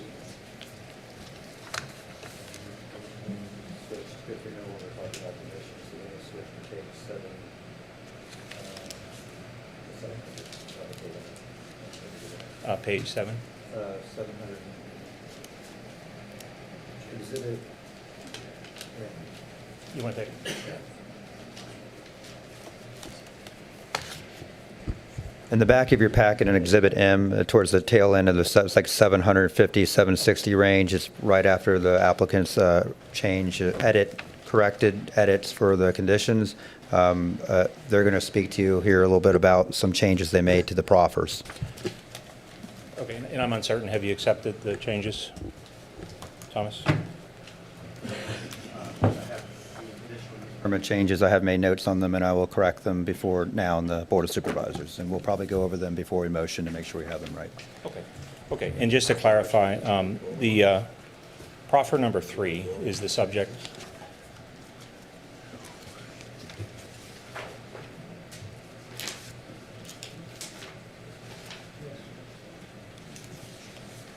Transportation? Yes, sir. Yes, very good. So looking at this exhibit, the way it was originally written, and I'm not sure what staff has accepted, each phase would have a, let me get the proper exhibit. Each phase was originally required that when there was a certificate of occupancy of the first home, the improvements would occur along Zach Taylor or along Newbridge Road. As a practice, if you developed phase 2 and we developed one villa on phase 2, one lot, we would extend the road about 50 feet. If the proffer says that we would have to do the improvements at Zach Taylor, we basically would build a decel lane or a turn lane to nowhere. So what we had asked is we, of course, would do the improvements as required by VDOT. So if we just developed 2 lots in phase 2, we probably, we wouldn't build that road because we wouldn't build that road until we were able to sell that real estate. And then when VDOT says it's time to build your improvements, just as our proffer and cut along, we would do it. And just as a summary, we have 4 entrances for 134 units. So just to keep the project financially feasible, I just wanted to ensure that the improvements at the intersections would occur as required by a traffic study.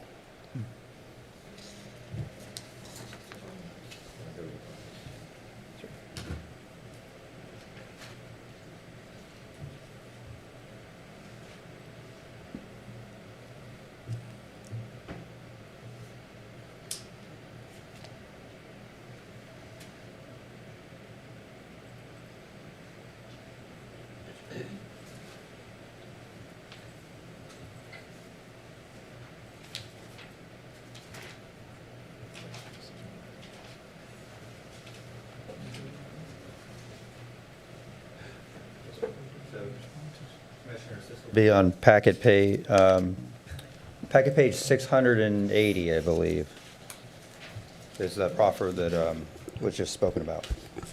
I think it's 755. Yeah, that looks like the PDF number's off.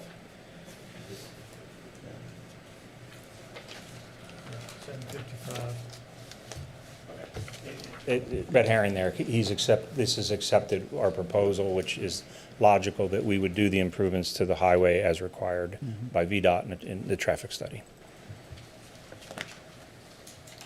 All right. Any comments?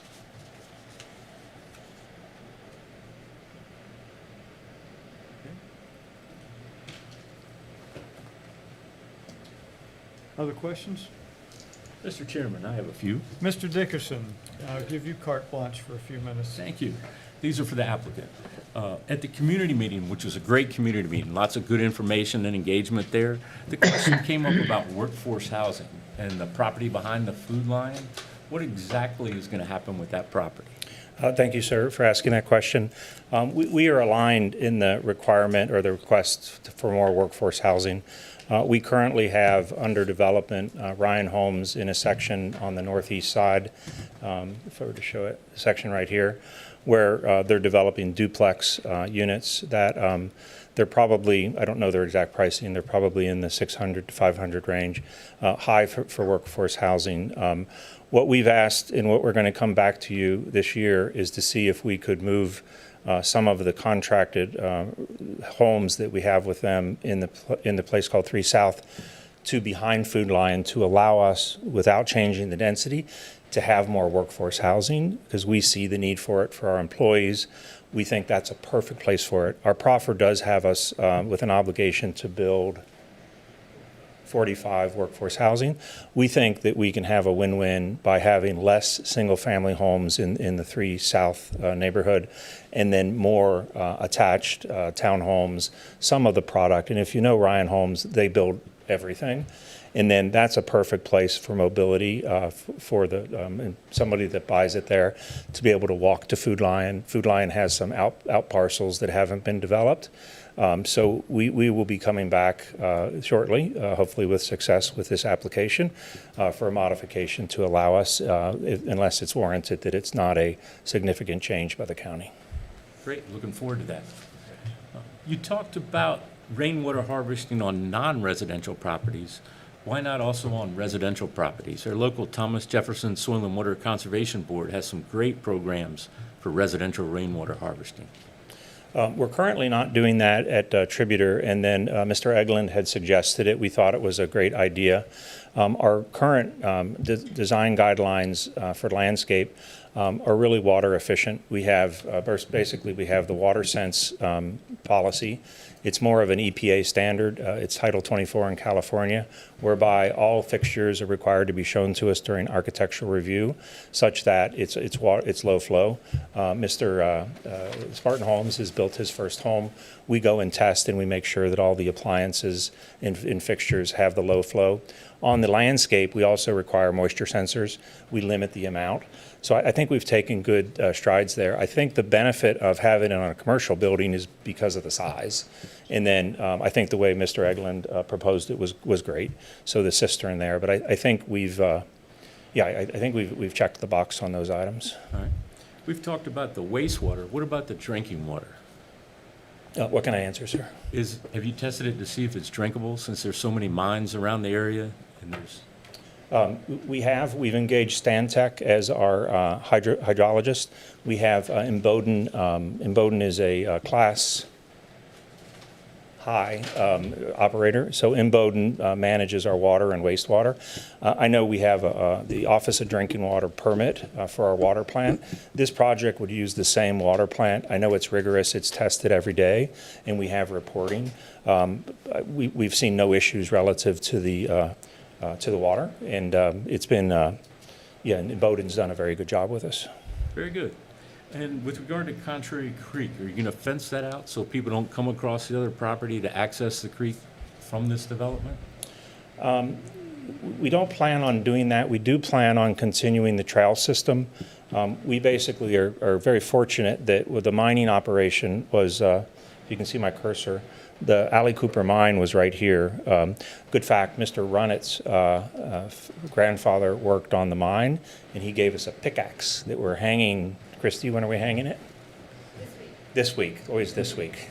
So we actually, we really love the fact that we used to be a mining operation. What I'm getting at is there are railroad tracks that we were able to use the raised banks for our trails. Having our members and guests be able to walk around Contrary Creek, but on the trail, is a good thing. It's get them out into nature, and it's a good attraction for us. So we don't really intend to fence it off. I wouldn't think you're going to have, because of the wetlands and that in the area south of the property, I don't think you're going to have members trying to go there. They would stick to the trail. Very good, thank you. Any other questions?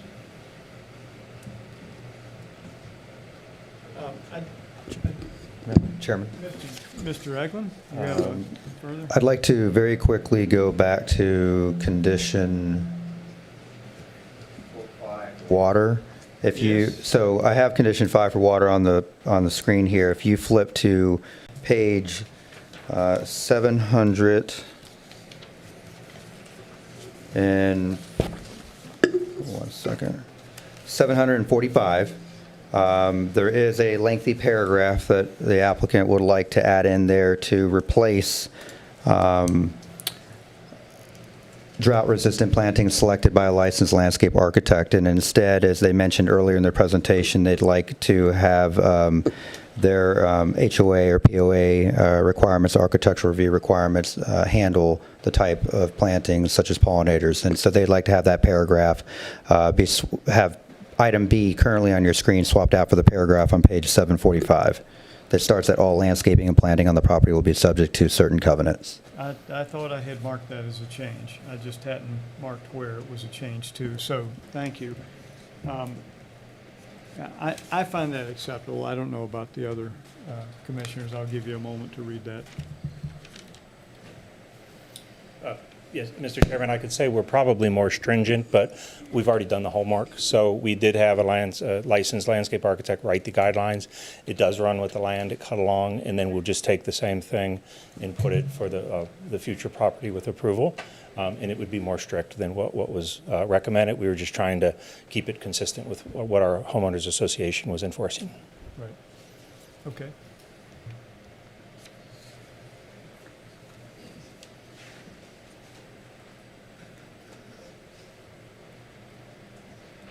Very good.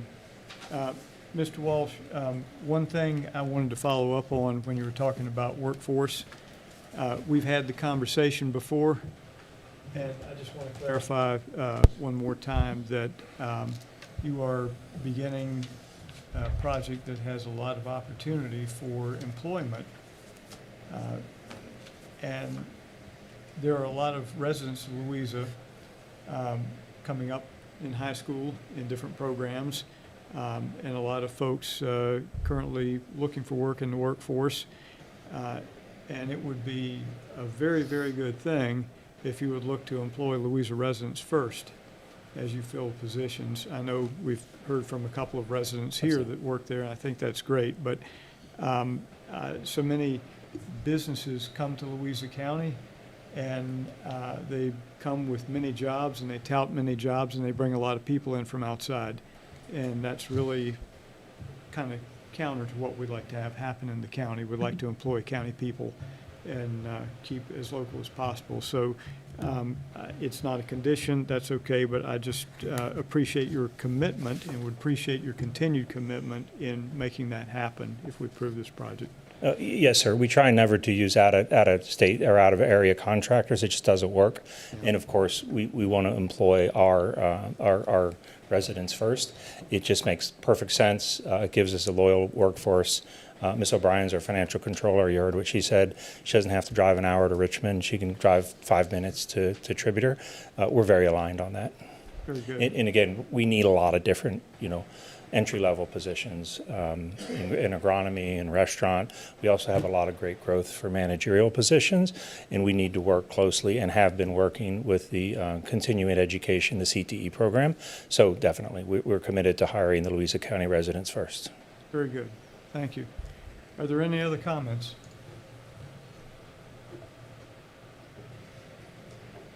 Mr. Chair. Mr. Quarles. I heard from one person that spoke earlier about possibly, when they were talking about the proffers, an annual proffer with, in consideration with the lake and, you know, being responsible with the affluent and some of the things that will contribute. If there was some, would the applicant consider some sort of, and I haven't heard anything about an annual participation there. And I wondered whether the applicant would consider some form of participation toward an annual monies going toward that, toward the responsibility or the cleanup, or because the lake has its own issues right now. Certainly adding some more to it, maybe they have some donating or something that they could do to counterbalance that. I think LACA is the appropriate group, and as you heard from Mr. Wayne, I believe they raised $14,000 last year, from what I read. We do we basically do in-kind services for them. We would be happy to enshrine what we're doing, which is, you know, I don't have the exact math. We'd have to work with the general manager, but we do an in-kind annual event for LACA. They don't want to do it every year, but we would be happy to make that a requirement of our development. That would be fine, as long as we could keep it consistent with what we're doing today and what we've done historically. We have no idea to try to change it. We want them to be profitable. That money then is the money that they're raising for the Kick the Hab, I think is what they call the program. So we'd be happy to enshrine what we're doing if that would be acceptable. Mr. Chair. Mr. Quarles. I would feel more comfortable if there was a number attached to an annual, even if it were a participation. Maybe if you were, if your golf course was producing some sort of event, maybe a certain percentage of the proceeds to that could go toward the lake, and it's helping the problem out with the lake.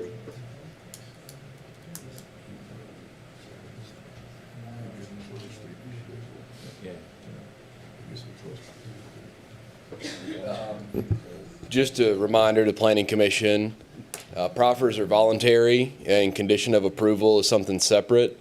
So if you all would like a condition of approval to be that this organization provide a charitable golf tournament for this benefit, that's one thing we may include in the CUP for a condition. But when it comes to the voluntary proffers, I think they've provided those, and either they're acceptable or they are not. Thank you, Mr. Kuhn.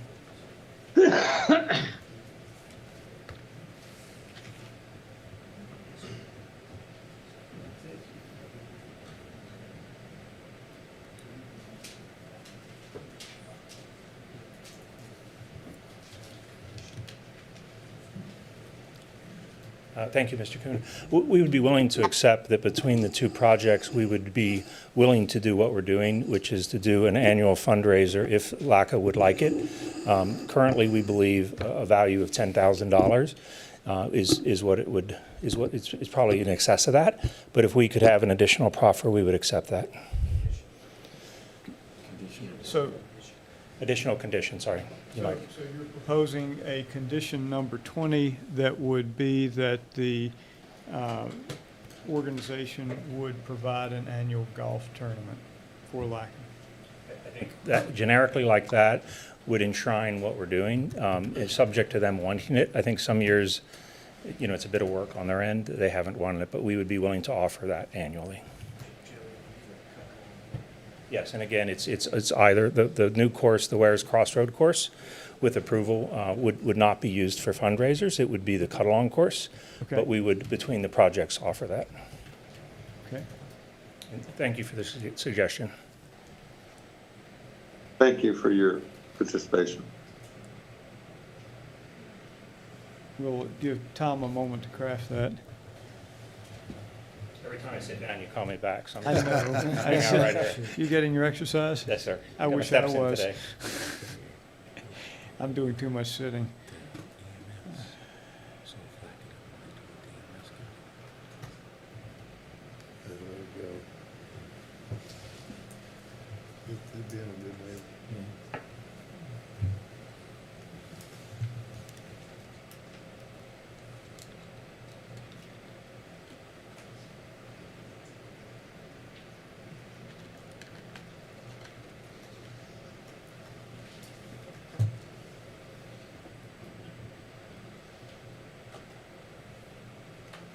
Very good.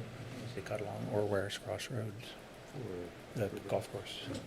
In the event that, yeah, in the event that someday they weren't together, I don't know why, but I would just say we would do it for either.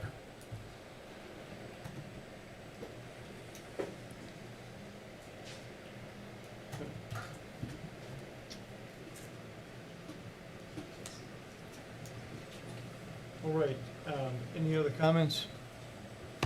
Mr. Chair, Mr. Goodwin? I really want to express appreciation for you all's willingness to work with all of the comments and suggestions that have been thrown at you tonight. And again, I like this.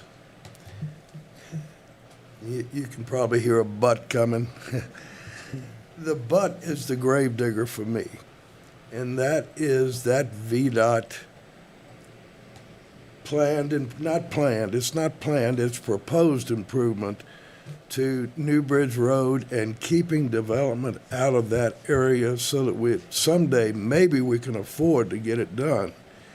And I know that you haven't seen it yet, and my memory of it is that it's going to push it further away from you at that point, because it actually, if I'm thinking right, it actually curves in towards you.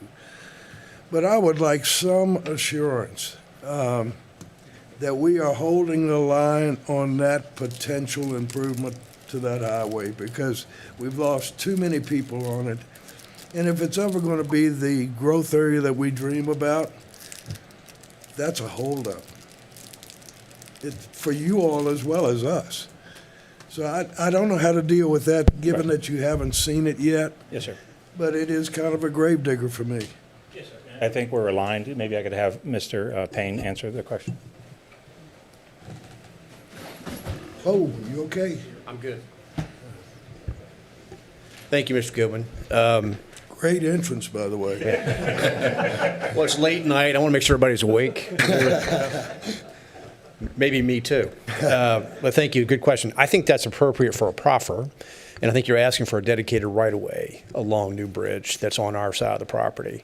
And we don't have, I think, the dimensions for what that would be at this juncture. But in order to move forward, before now in the Board of Supervisors, we would add that as a proffer, obviously confirming what the amount of the right-of-way area would be. I assume maybe 25, 30 feet. You think, Mitch, is probably what it is? It depends on the geometry. It depends on where the road is at that point. Right. Because it'll be a primary road system right away. Right. And that's the unfair part to you all, that you don't have it in front of you to look at. Right. And again, my recollection is that it's going to be further away from you than the existing road, just because of the way they're trying to straighten it. Right. But I'd like some, and I don't know what the wording should be, that we're going to do what we need to do to protect that potential right-of-way in the future. Or we'll never be able to afford it. Right, Mr. Gibbon. I defer to your county attorney as well, but we could easily make that a proffer that we would dedicate right away. Again, we don't know what the future expansion width is. That's something we can confirm with staff after the meeting before we get to the board. But if we could move forward, we'd make that commitment tonight that we would dedicate that right away, whatever that would be on our side of the road. I trust you and staff to work it out. Yes, sir. Yes, sir. Thank you very much, and thank sir. you, Mr. Chair. Thank you, Commissioner Goodwin. Any further comments? Very well. Then I'm going to hand the gavel over to Commissioner Dickerson, and I'm going to do my best at making the necessary motions here. The first motion I'd like, and I had them set aside here and promptly lost them. So I'm going to, give me just a moment to put my finger on it. And I think I have it noted here. Just can't get to the right page, that's all.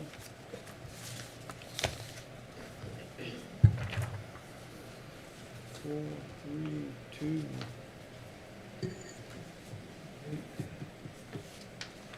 Well, I'm going to wing it. How about that? So the first motion I'd like to make is I'd like to make a motion to recommend approval to the Board of Supervisors for rezoning 2026-01. And I believe that includes, there we go. Thank you, Mr. Eglin. That includes the changes as amended tonight, which is item 1, rezoning from Ag A2 parcels to, and Ag A1 to planned unit development. You've heard the motion. Is there a second? I second. Any discussion? Hearing no discussion, Ms. Johnson, would you call a roll call vote, please? Mr. Hicks? Yes. Mr. Painting? Yes. Mr. Dissisway? Yes. Mr. Dickerson? Yes. Mr. Quarles? Yes. Mr. Goodwin? Yes. Mr. Kersing? Yes. Motion carries.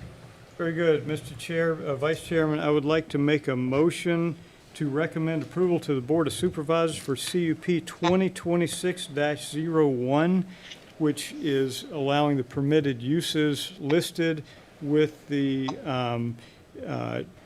amendments that we've made tonight. You've heard the motion. Is there a second? I second it. Any discussion?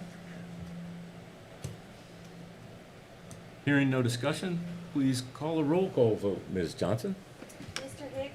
Yes. Mr. Painting? Yes. Mr. Dissisway? Yes. Mr. Dickerson? Yes. Mr. Quarles? Yes. Mr. Goodwin? Yes. Mr. Kersing? Yes.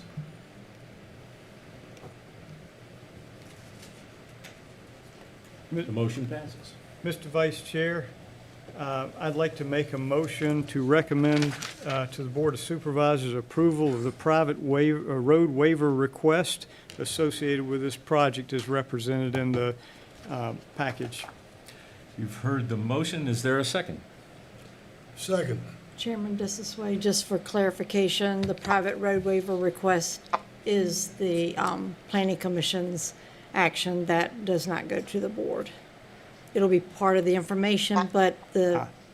Then I'd like to amend my motion to approve the private road waiver request and let the board read about it in the mail. I second. You've heard the motion and second. Is there any discussion? Hearing none, Ms. Johnson, please call a roll call vote. Mr. Hicks? Yes. Mr. Painting? Yes. Mr. Dissisway? Yes. Mr. Dickerson? Yes. Mr. Quarles? Yes. Mr. Goodwin? Yes. Mr. Kersing? Yes. The motion carries, and I turn the gavel back over. Thank you, Mr. Vice Chair. I think I'm fresh out of motions. So that completes the public hearing for Wares Cross Road. We move now to new business. We have an item added for new business here. Before you is a resolution that was drafted earlier today in opposition to the Valley Link transmission line. I'm going to take a moment to read this. I know that this was not something that was provided early today, but it was provided during the day for you, so follow along, please. It says, whereas the Louisa County Planning Commission was established to promote the orderly development of Louisa County as guided by the Code of Virginia, Title 15.2-2200, to improve the public health, safety, convenience, and welfare of their citizens, and to plan for the future development of communities, to the end, in part, that new community centers are developed with adequate highway, utility, health, educational, and recreational facilities. The need for mineral resources and the needs of agriculture, industry, and business are recognized in future growth. Residential areas are provided with healthy surroundings for family life, and agricultural and forestal lands are preserved. And whereas Dominion Energy, TransSource, and First Energy have created a joint venture named Valley Link for the purpose of constructing a 765 kV transmission line from the Joshua Falls substation in southwest Virginia to the proposed Yates substation in Culpeper. And whereas Valley Link has prepared 2 proposed routes with several variations for this transmission line that traverse significant portions of Louisa County, instead of taking a more direct route that would avoid all but the northwest corner of Louisa County. And whereas one of the proposed routes places a transmission line within 1,000 feet of land set aside by the county for a new school, and whereas variations of the proposed routes cross agriculture and forestal districts, and whereas the proposed routes are in close proximity to established businesses and residences affecting property values and tax revenues to the county, and whereas the proposed routes and variations cross open and timberlands that are used for agricultural, forestal, and recreational purposes, and whereas placing a 765 kV transmission line across the center of Louisa will negatively affect the viewshed and character of the county, thus compromising the prime goal of the Louisa County Comprehensive Plan to maintain the rural character of the county. And whereas the proposed routes cross designated growth areas in the counties that may affect the commercial value of the growth areas, thereby affecting the tax revenue potential to Louisa County. And whereas Valley Link did not contact or consult with the Louisa County Planning Commission during the creation of these proposed transmission lines and variations, now therefore be it resolved on this 12th day of March 2026 that the Louisa County Planning Commission hereby opposes the proposed routes and variations for the Valley Link 765 kV transmission line within Louisa County, and requests that Valley Link suspend their efforts to place this transmission line in Louisa County, and the State Corporation Commission deny the Valley Link request. A little bit of background on this. It is, as you see in the first set of whereases, that the state code does put certain requirements on the Planning Commission that we have. We have the requirement to do many things, to look at future development of the community, to provide for adequate health, educational, recreational facilities, to provide for mineral resources, needs of agriculture, industry, businesses, residential areas provided with healthy surroundings for family life, and ag and forestal lands preserved. These were items I pulled out of the code section that authorizes what the Planning Commission does. I believe the Planning Commission should have had some contact by the organizations that are proposing this transmission line to at least give us the opportunity to participate in the process. They did not. There are a number of impacts that to the community that have been identified. There was quite a few people at the meeting this afternoon over at the Betty Queen Center that I was attended as well, and I believe that it's within while it's not within our requirement to be a part of the process necessarily, it is affecting our ability to do our work, and we should have been, in my estimation, contacted in some form or fashion before this was given to us. So I propose this. I'm willing to hear whatever anyone wishes to say about this, but I propose or motion that we adopt this and submit it. Second. Moved and seconded. Do we have any conversation on this? Any comments? Commissioner, I believe the town would like to make a comment if given a chance to. Pardon me, I believe the town of Louisa would like to make a comment. Well, yes, Ms. Michael. I'm Well, so- given that they're within 2 miles of the town of Louisa, actually just a couple hundred Yes. feet, I am very, very happy to see the opposition on this for our town residents and our community residents. Not pleased with, okay. Yeah, please come to the microphone. You got to go on record talk with at us. these meetings. You're one of us, you got to go on record. I am extremely grateful for the opposition as it stands, not just that it's offering different alternatives, but just an opposition in general. It is one of the proposed routes, and I don't want this to become an orange versus blue route, wahoo-wah, but one of them is just within a few hundred feet of our town, and literally the entrance as people come into the town of Louisa, that will be the first thing they see, going directly next to a nursing home and my own subdivision. Also cutting through my favorite place to take pictures of the sunset in Louisa at the Alexander Farm. So very grateful for the Planning Commission to do this. Thank you. Any other comments from the commission? Very well then. Ms. Johnson, can we have a vote on this? Mr. Hicks? Yes. Mr. Painting? Yes. Mr. Jisiswa? Yes. Mr. Dickerson? Yes. Mr. Quarles? Yes. Mr. Goodwin? Yes. Mr. Kirstein? Yes. Very good. The motion carries. And I'll ask staff to put the proper, Mr. Kuhn? Yes, you'll take care of it for us? Yes, indeed. All right, very good. And let me know, I'm sure I'll need to sign that. Let me know when and how. One other item that you have in front of you, and I'm going to try and keep this very brief as we're coming up on a 10 o'clock hour, and we don't want to violate the bylaws here. The next item that you have in front of you is a 3-pager. This is a set of questions that Orange County submitted to Dominion. We have not really had time. This has been a fairly fast developing thing here recently. We've not had time to do questions. I think they have put together a very good set of questions here. I'm willing to ask if the Planning Commission would be interested in submitting the same set of questions to see if we can get a similar set of answers with 2 changes. First, we would change Orange County to Louisa County.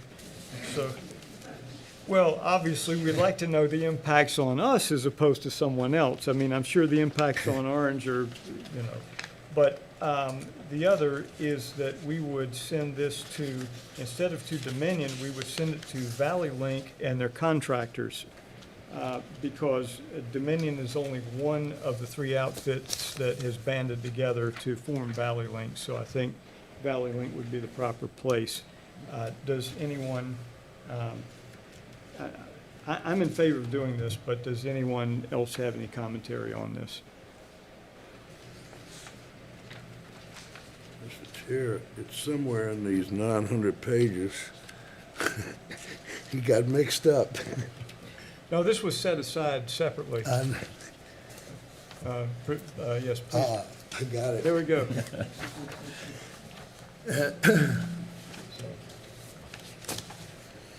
In fact, to expedite things, seeing the hour, I'm going to make a motion that we submit these questions to Valley Link after they've been changed so that we have Louisa County on here instead, and that the Dominion is replaced by Valley Link and its subcontractors. Second.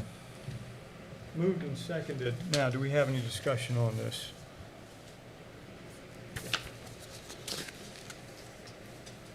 I'll give you a moment to read through it.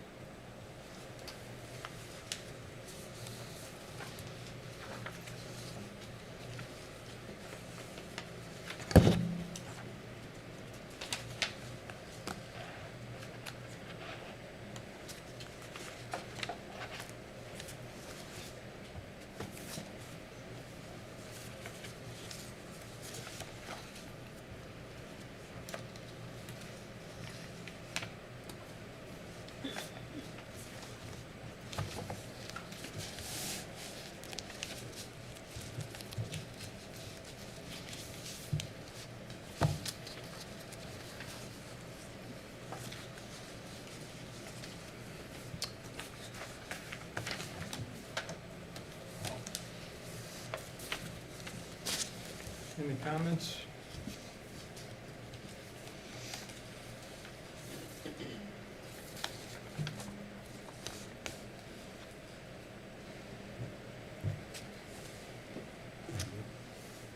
Just checking the furrowed brows. Very good. No comments forthcoming. Ms. Johnson? Mr. Hicks? Yes. Mr. Painting? Yes. Mr. Kissingsley? Yes. Mr. Dickerson? Yes. Mr. Quarles? Yes. Mr. Goodwin? Yes. Mr. Kersey? Yes. Very well, the motion carries, and that completes the new business. We'll move on. Do we have any discussion items before we get to reports? No, sir. Very good, no discussion items, so on to reports. As you see on your agenda, there are several upcoming public hearings for April. There's a conditional use permit for a farmer's market with Zion United Methodist Church, 3 ag districts, and with the addition of the amendment to the ordinance for the TOD assemblages, there will be 5 public hearings for the April meeting. Very good. And once again, thank you for the preliminary information on that. It's helpful in getting ahead on the read. And by the way, thank you to staff so much. I see a number of large packages here. I know you all attempted to economize, and we appreciate that, but this is one of those things you've got to see it in the paper, and I appreciate your efforts on. Mr. Chairman, Mr. Goodwin? I think we know why Gordon Brooks resigned. He knew this thing was coming. I think so. I did ask him that question prior to. He said, oh, they're around 2, sometimes 300. You know, so far it's been like 600, 800. Yes. Very good. I'll speak for Gordon. Gordon would have never bailed on us like that. Very good. All right, I have no other announcements, therefore the chair will entertain a motion to adjourn. So moved. And a second? Second. Moved and seconded, we are adjourned. And we beat 10 o'clock. Hallelujah. Good job. Man, I'm gonna go home and Those go to two bed. new things here. This is